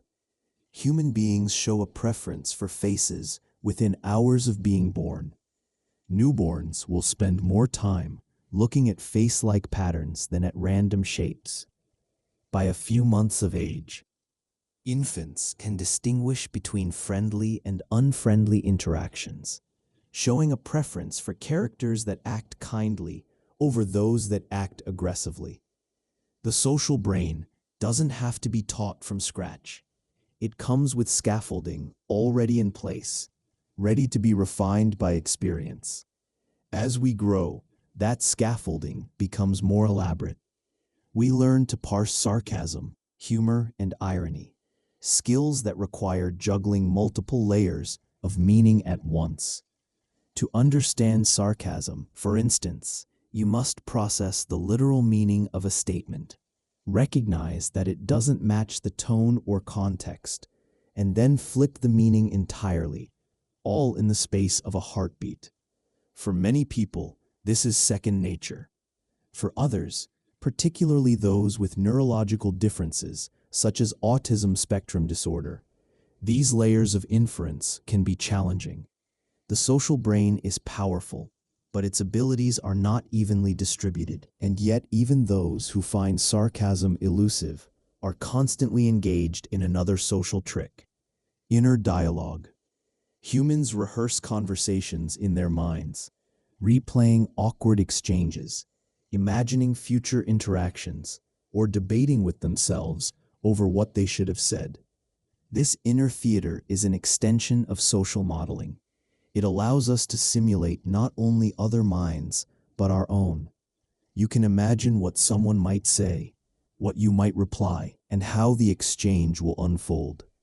It's a rehearsal space in which you cast the people in your life in endless roles: friend, rival, critic, confidant.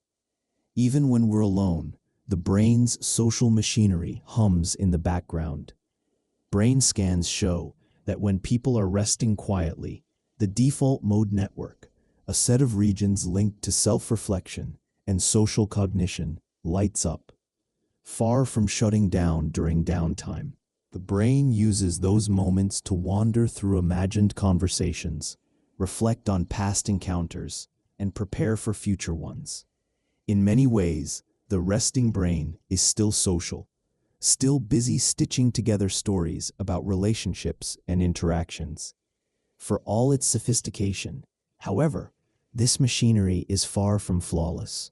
One of its biggest blind spots is the fundamental attribution error, the tendency to explain others' actions as reflections of their character rather than the situation. If someone cuts you off in traffic, you conclude they're rude or reckless. If you cut someone off, you tell yourself you were distracted, in a hurry, or caught in a blind spot. We judge others by their behavior and ourselves by our circumstances. It's a bias that simplifies the messy complexity of human life, but often at the expense of accuracy. Another misstep is the spotlight effect. This is the belief that others are paying more attention to us than they really are. You stumble over your words in a meeting and imagine everyone noticed. You spill coffee on your shirt and feel sure the stain is a neon sign drawing every eye. In reality, Most people are too caught up in their own self-consciousness to notice yours. Everyone is the star of their own show, with little time for the supporting cast.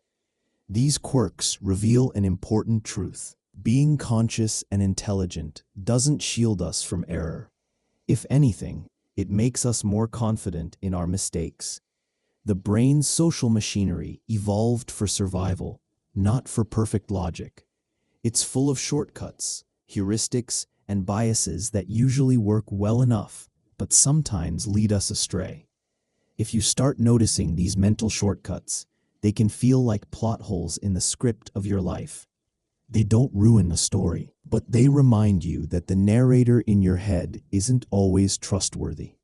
Consider confirmation bias, one of the most notorious.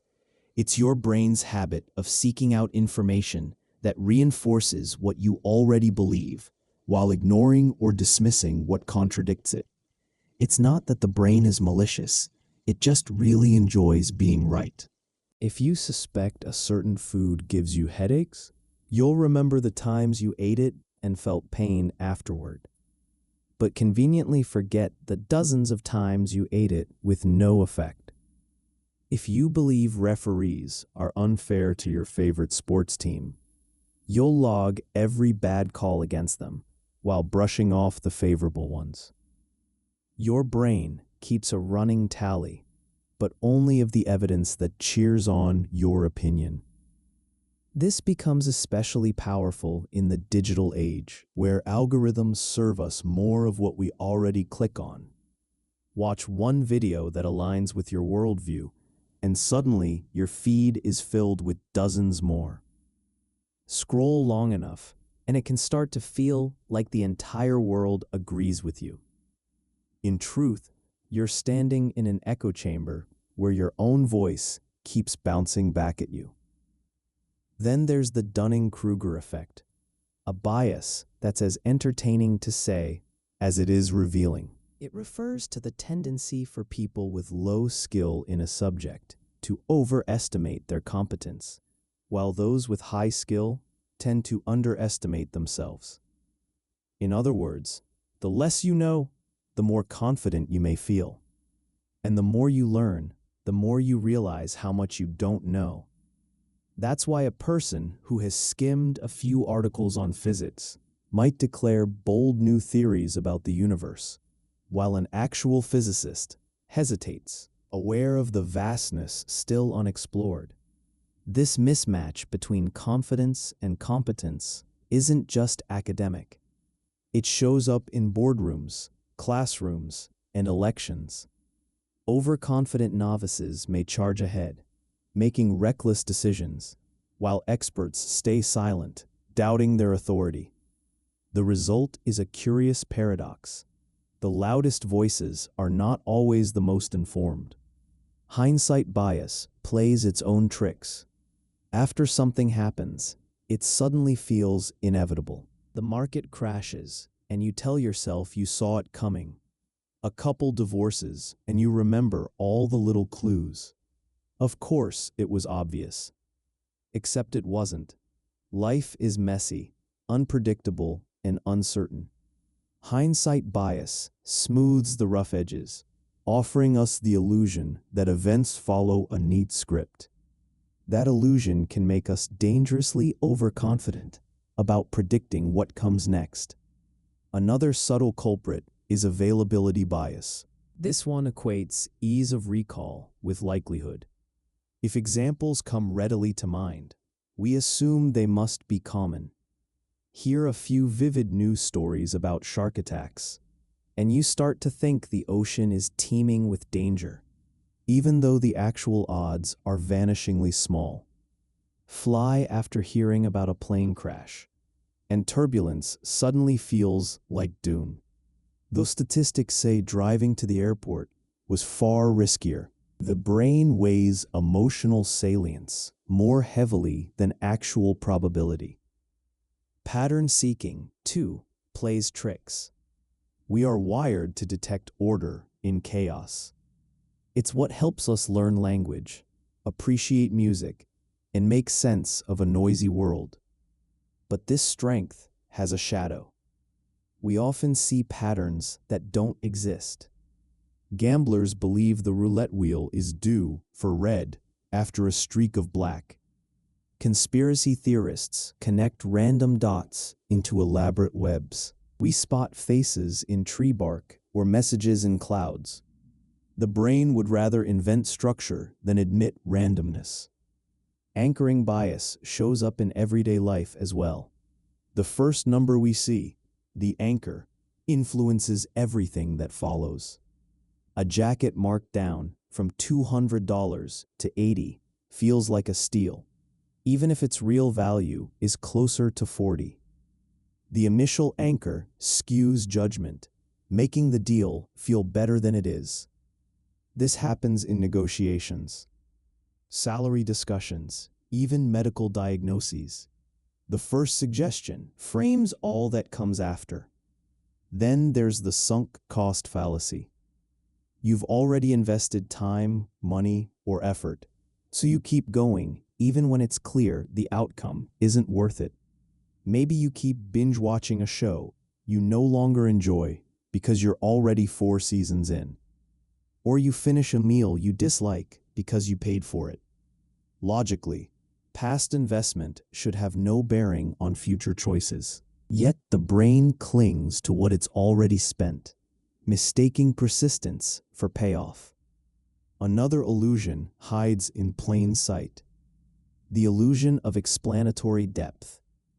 We often believe we understand how things work better than we really do. Ask someone to explain, step by step, how a toilet flushes or how a zipper works, and confidence quickly unravels. What felt like clear knowledge dissolves into guesswork. It's humbling, but also liberating. It reminds us that expertise requires more than casual familiarity.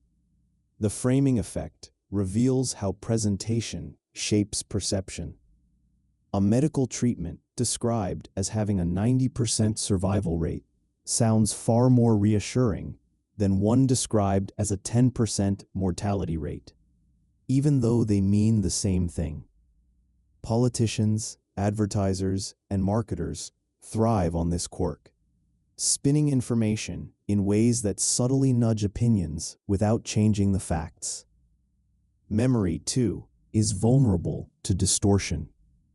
The peak end rule suggests that we remember experiences not as the sum of every moment, but as the most intense point combined with the ending.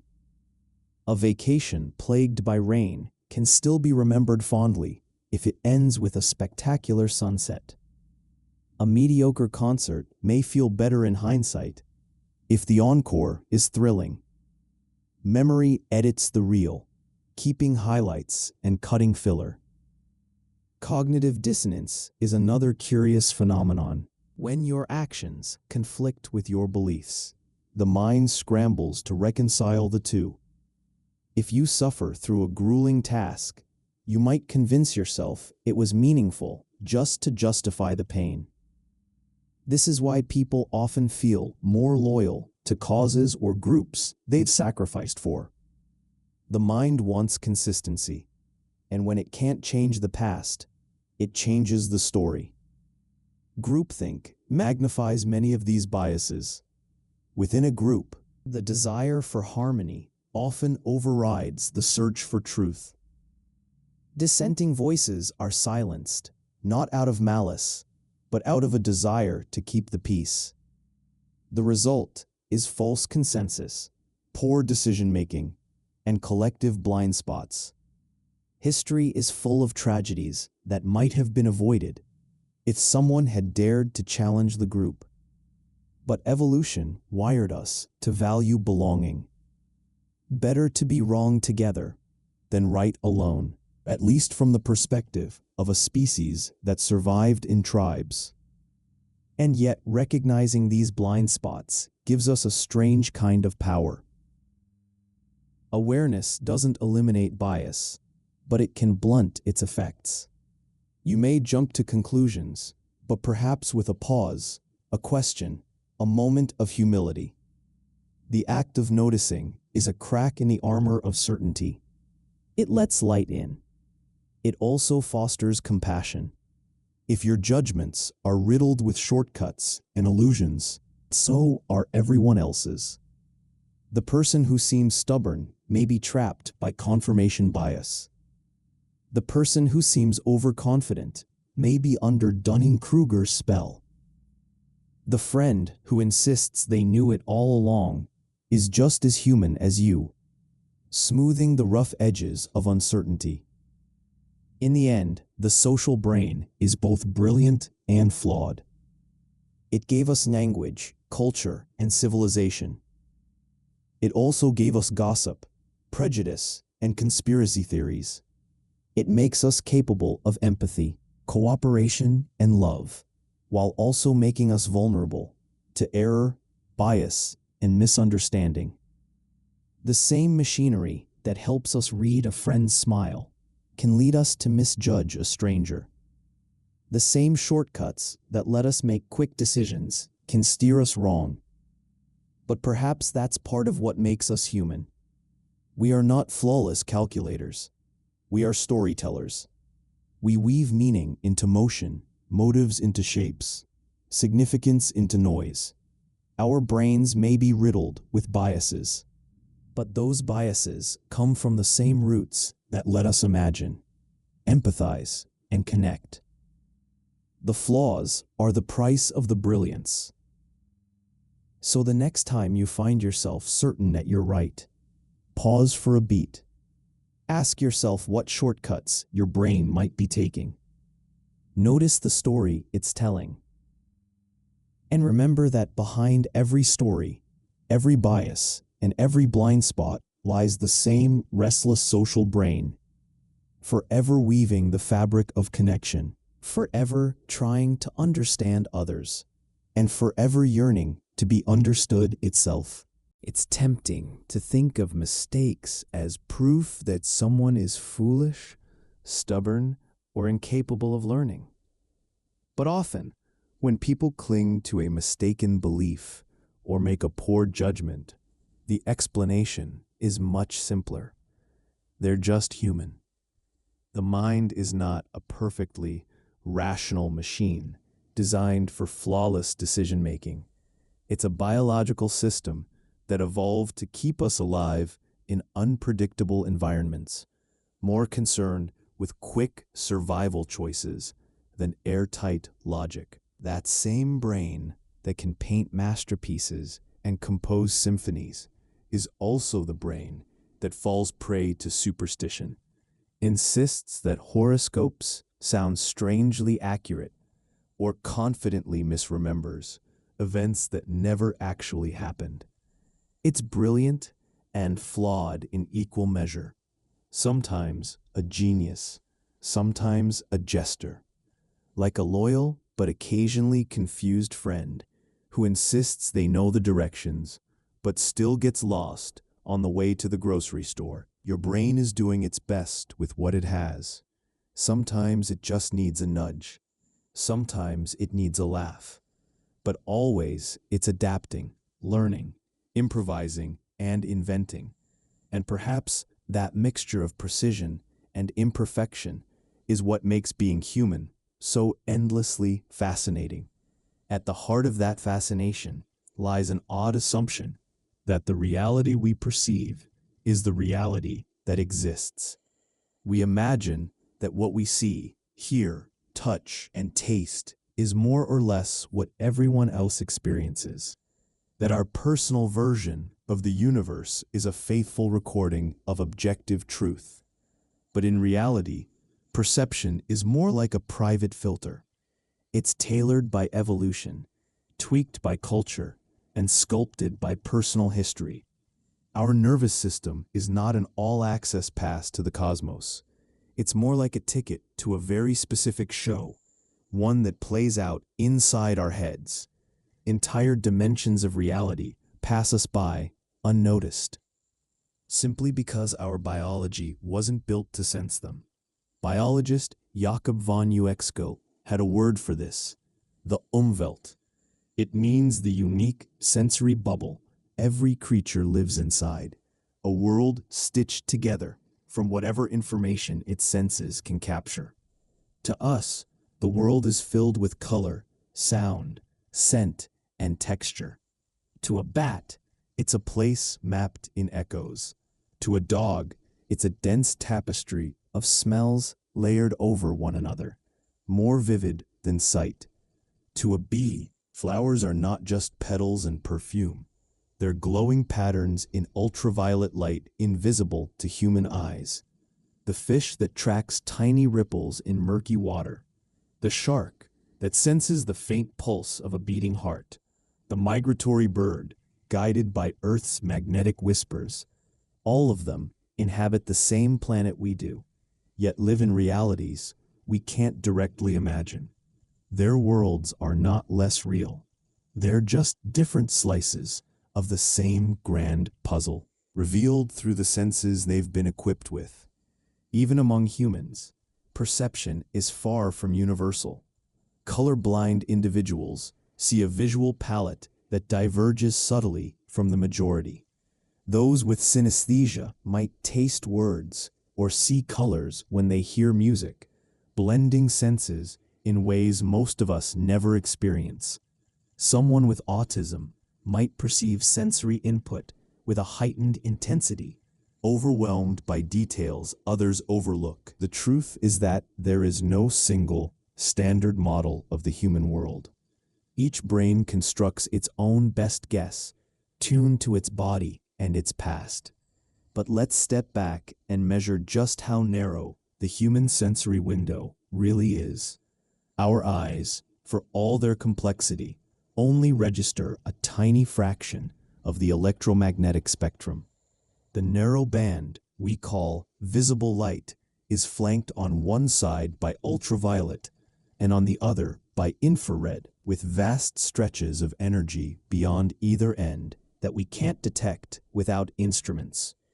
To a butterfly, ultraviolet markings on a flower signal attraction. To us, they're invisible. To a snake, the world glows with heat signatures.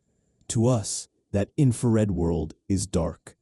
Gamma rays, X-rays, microwaves, radio waves, they all flood the universe constantly. And we live blind to them. Hearing is similarly constrained. The human ear picks up sounds between about 20 hertz and 20,000 hertz. But elephants communicate in infrasound, frequencies so low they rumble beneath our awareness, carrying messages for miles through the ground. Bats and dolphins rely on ultrasound, rapid frequencies far above what we can perceive, to paint sonic maps of their environments.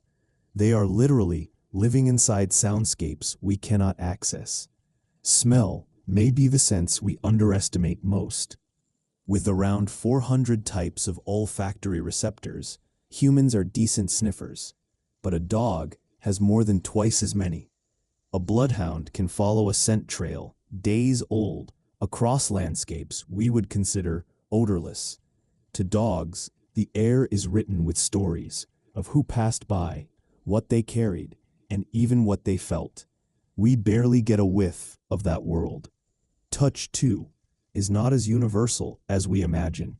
Creatures like star-nosed moles or electric fish detect faint electrical fields around living bodies. Sharks can sense the tiny voltage of a prey's heartbeat through murky waters. Platypuses probe muddy rivers, guided not by sight or smell, but by electricity itself. These are entire channels of existence we never perceive. Then there is magnetoreception, the ability to feel the Earth's magnetic field. Birds cross continents with pinpoint accuracy using it. Sea turtles hatch on beaches and years later return to lay eggs, guided by the same invisible field. Even some bacteria orient themselves with magnetic minerals inside their bodies. If humans possess anything similar, it's so faint and unconscious that it hardly helps us find the nearest coffee shop, much less navigate oceans. All of this drives home one profound truth. Reality is not a single fixed thing we all perceive equally. It's a mosaic, a patchwork quilt, stitched from the perceptions of countless organisms, each experiencing a world tailored to its needs. Our human world is just one interpretation among millions. What we think of as real is really just real for us, and evolution has made sure that's good enough, not comprehensive, but sufficient for survival. This limitation doesn't make our reality meaningless. It makes it functional. Nature doesn't optimize for truth. It optimizes for survival.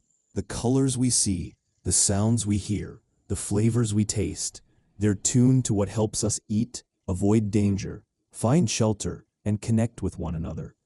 The full spectrum of reality is out there, but our slice of it is perfectly calibrated to keep us alive. Yet humans have one remarkable advantage: imagination. Even though our senses are narrow, our minds can imagine beyond them. We build tools that stretch perception into territories no human body could reach. Telescopes let us see galaxies billions of light years away. Microscopes open hidden worlds of cells and bacteria. Infrared cameras show us heat. X-rays reveal bones, and radio antennas catch faint whispers from stars. With each invention, we graft new sensory extensions onto our biology. In a sense, we become cyborgs, not with metal arms or glowing eyes, but with instruments that let us touch dimensions of existence our ancestors could never fathom. And this expansion of perception is humbling. The more we extend our senses outward, the more we discover how much we still cannot detect. We live on a narrow ridge of perception, peering out at an immeasurable unknown. To us, a flower is color and scent.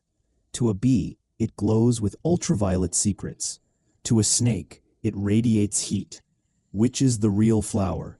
The answer may be all of them.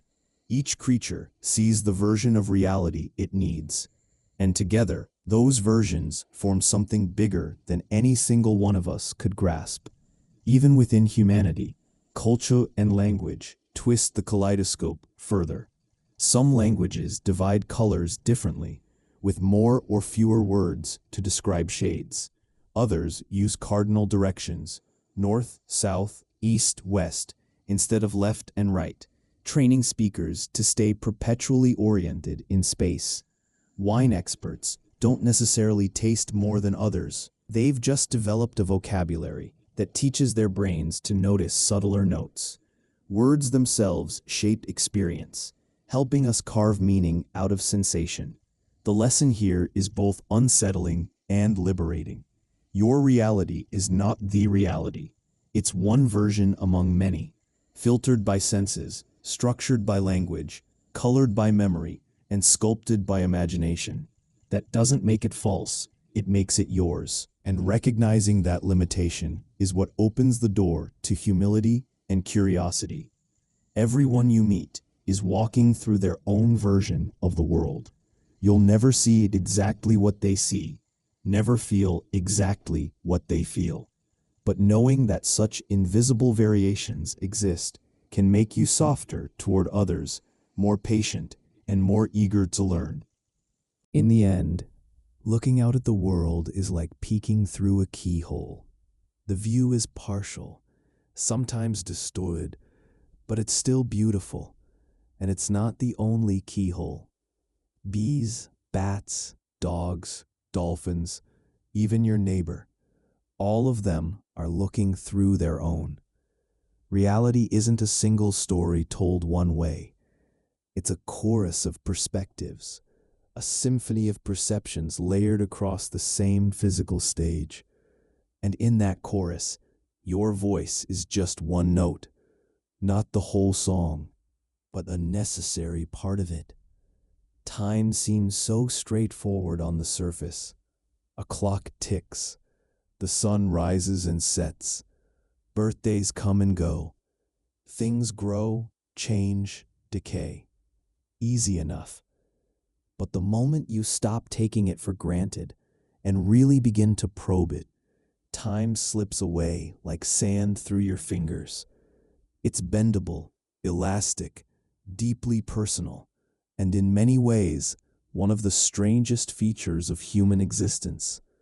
Physicists describe time as a dimension woven into space itself to form the fabric of spacetime. Einstein's theory of relativity showed that time does not flow uniformly. It stretches and compresses depending on your speed and your position relative to gravity. Move near the speed of light, and seconds for you will stretch into hours for someone standing still. Stand close to a massive object, like a planet or a black hole, and gravity warps time so that it ticks slower for you than for someone farther away. Astronauts orbiting Earth age ever so slightly more slowly than those they left behind. The difference is tiny, but measurable, a reminder that even something as steady as a ticking second is not as fixed as it seems. That's cosmic time. Inside your brain, the story gets stranger still. Unlike vision or hearing, you don't have a dedicated sensory organ for time. No time receptors, in the way you have light-detecting cells in your eyes or sound-detecting hair cells in your ears. Instead, your perception of time is stitched together by a patchwork of systems. Memory, attention, and emotion all play a role. It's not a mechanical clock inside your skull. It's a story your brain is writing in real time, and that story changes depending on what's happening to you. Think of the times you've been stuck in traffic or waiting in line. The seconds drag, heavy and stubborn, each one stretching longer than it should. Your brain is getting little new stimulation, so it tunes inward and starts noticing the act of waiting itself. That attention to passing moments makes time feel slower. On the other hand, remember the last time you were lost in laughter with friends, fully absorbed in a creative project, or so engrossed in a film you forgot the outside world existed. Hours can vanish in what feels like minutes. Psychologists call this state flow, a sweet spot where challenge and skill align so perfectly that you lose track of everything else. In flow, time isn't just passing unnoticed. It almost ceases to matter. Your age also changes how you feel time's passage. For a child, summers seem endless, birthdays far apart, and school days impossibly long. But as you grow older, the years seem to accelerate. One theory, the proportionality hypothesis, suggests this is because each year is a smaller fraction of your total life. To a 5-year-old, 1 year is a fifth of their existence. To a 50-year-old, it's just 1/50th. The older you get, the thinner each year feels compared to the vastness of your past. Add to that the fact that novelty slows time. Childhood is packed with firsts.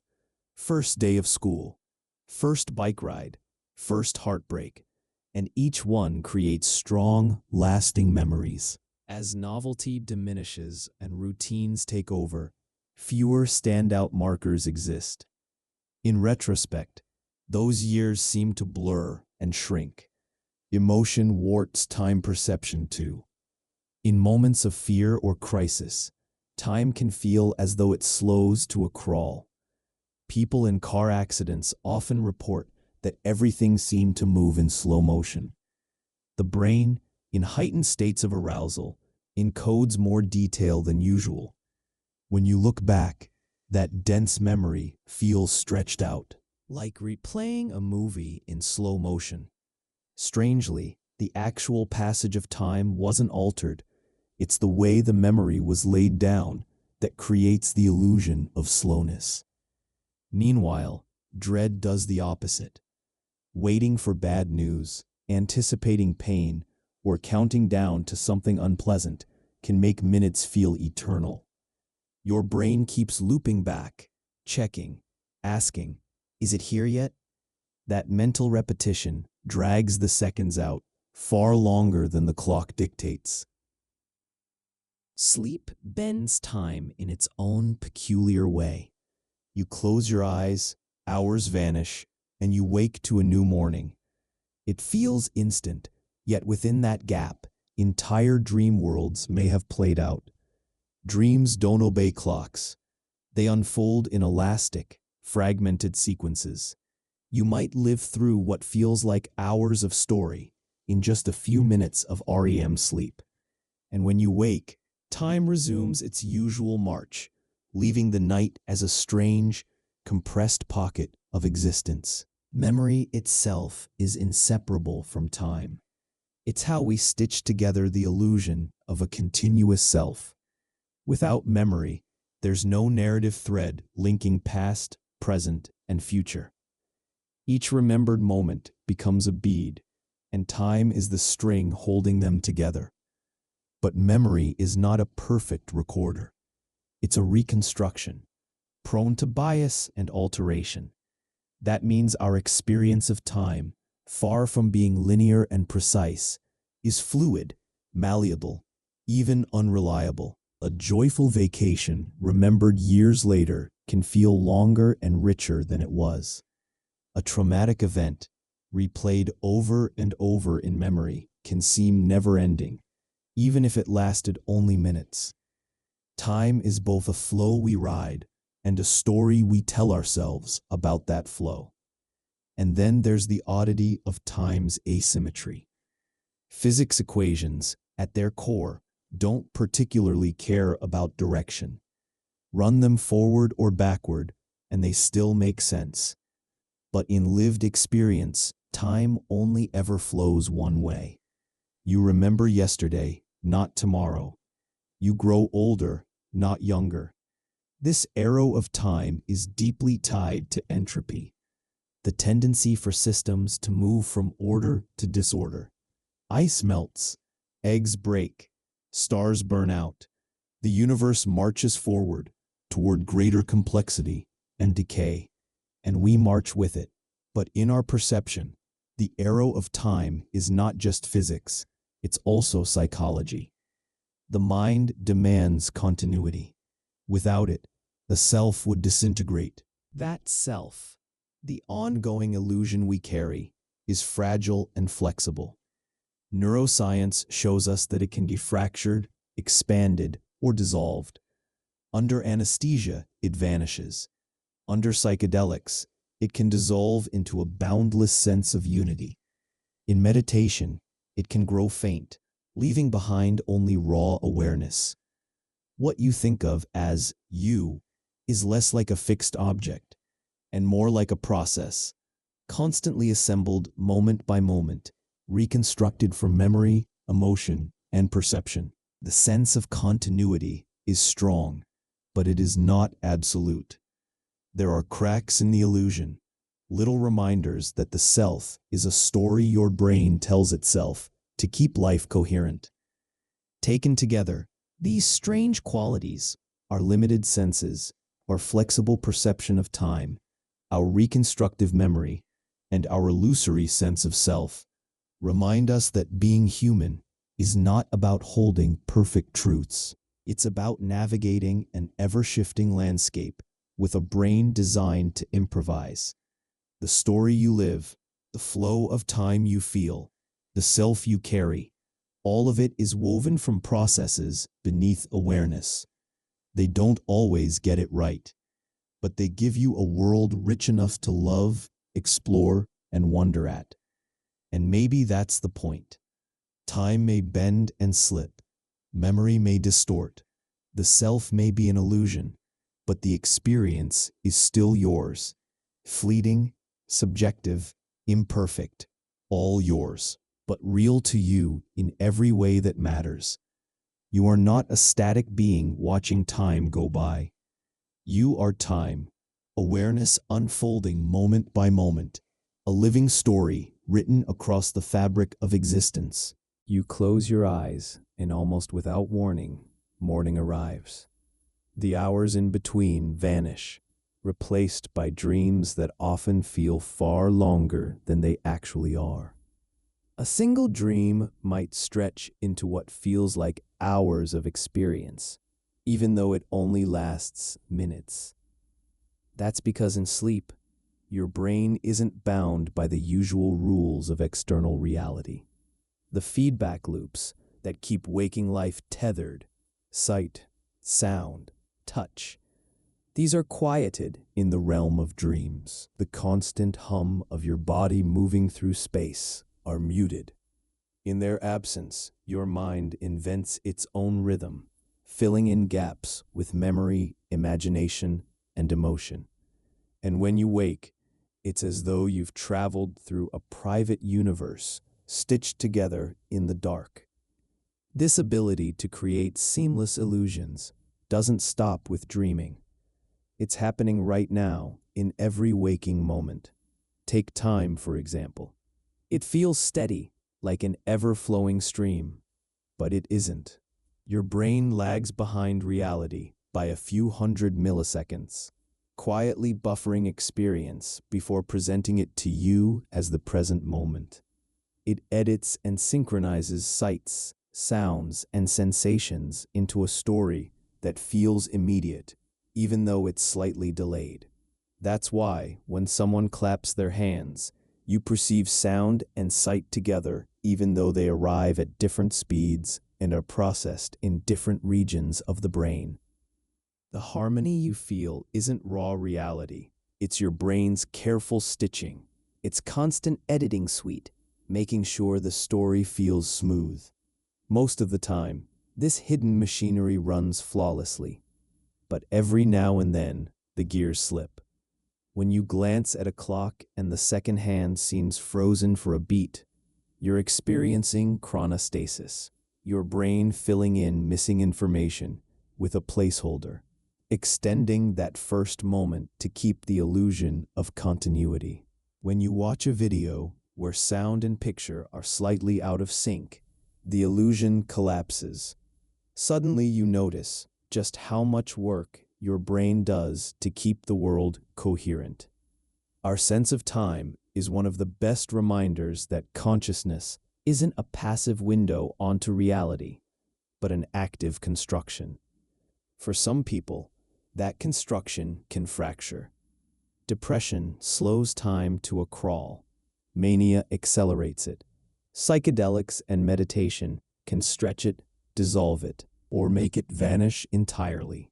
And still, through all these distortions, life continues, reminding us that what we call time isn't just measured on a clock. It's measured in perception, in memory, in the stories our minds tell. And perhaps that's the deeper mystery.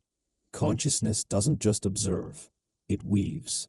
It stitches together sights, sounds, sensations, and thoughts into something that feels whole. It's not only aware of the world, but aware of itself being aware. That recursive loop gives rise to everything from curiosity to creativity to existential doubt. We aren't just creatures moving through space.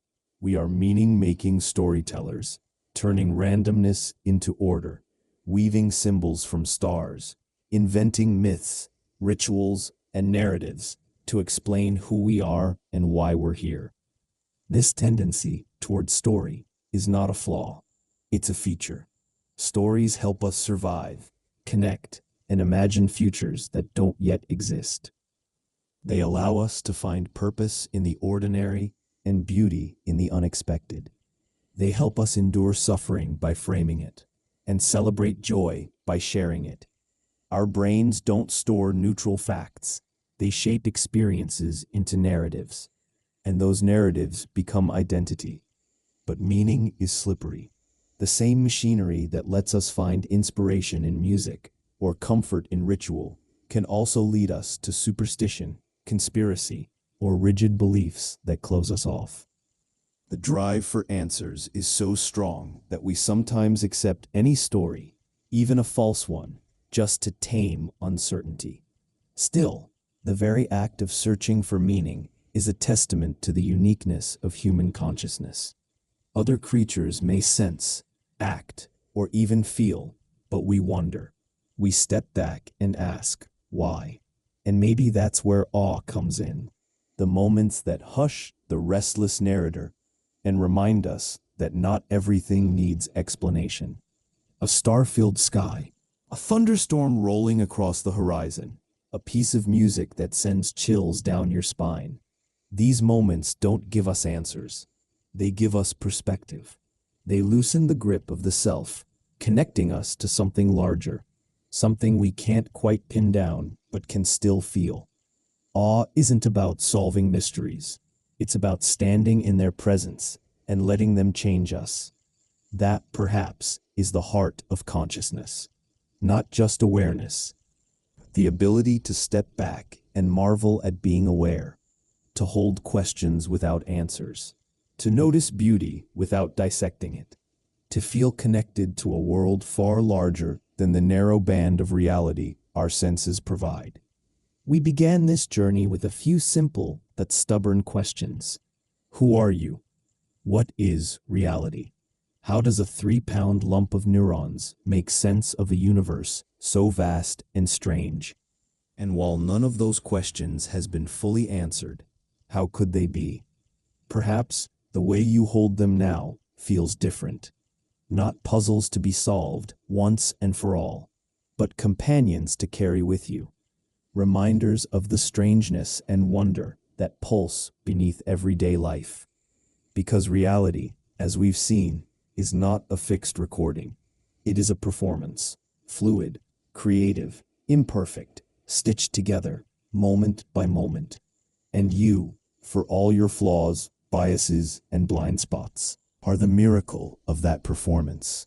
You are not a static self, but a process, not a noun, but a verb, not a spectator of the universe, but a participant in its unfolding story. So as you rest and let these thoughts settle, perhaps hold on to this. The illusion isn't a trick meant to fool you. It's a gift meant to keep you moving, connecting, creating, and asking. The very act of noticing the illusion makes life richer, not poorer. It deepens the sense that reality is not something you simply look at. It's something you live, something you co-create with your own awareness. And maybe that's the quiet answer hidden in all the questions. You don't need to know everything to feel at home in the mystery. You don't need to solve it to appreciate it. You just need to keep noticing, keep wondering, and keep weaving your small but beautiful story into the larger tapestry of existence. So close your eyes now, curious mind. Let the questions drift like constellations above you. Who are you? What is reality? And how is it that you know that you know? From the lazy scientist, sleep well.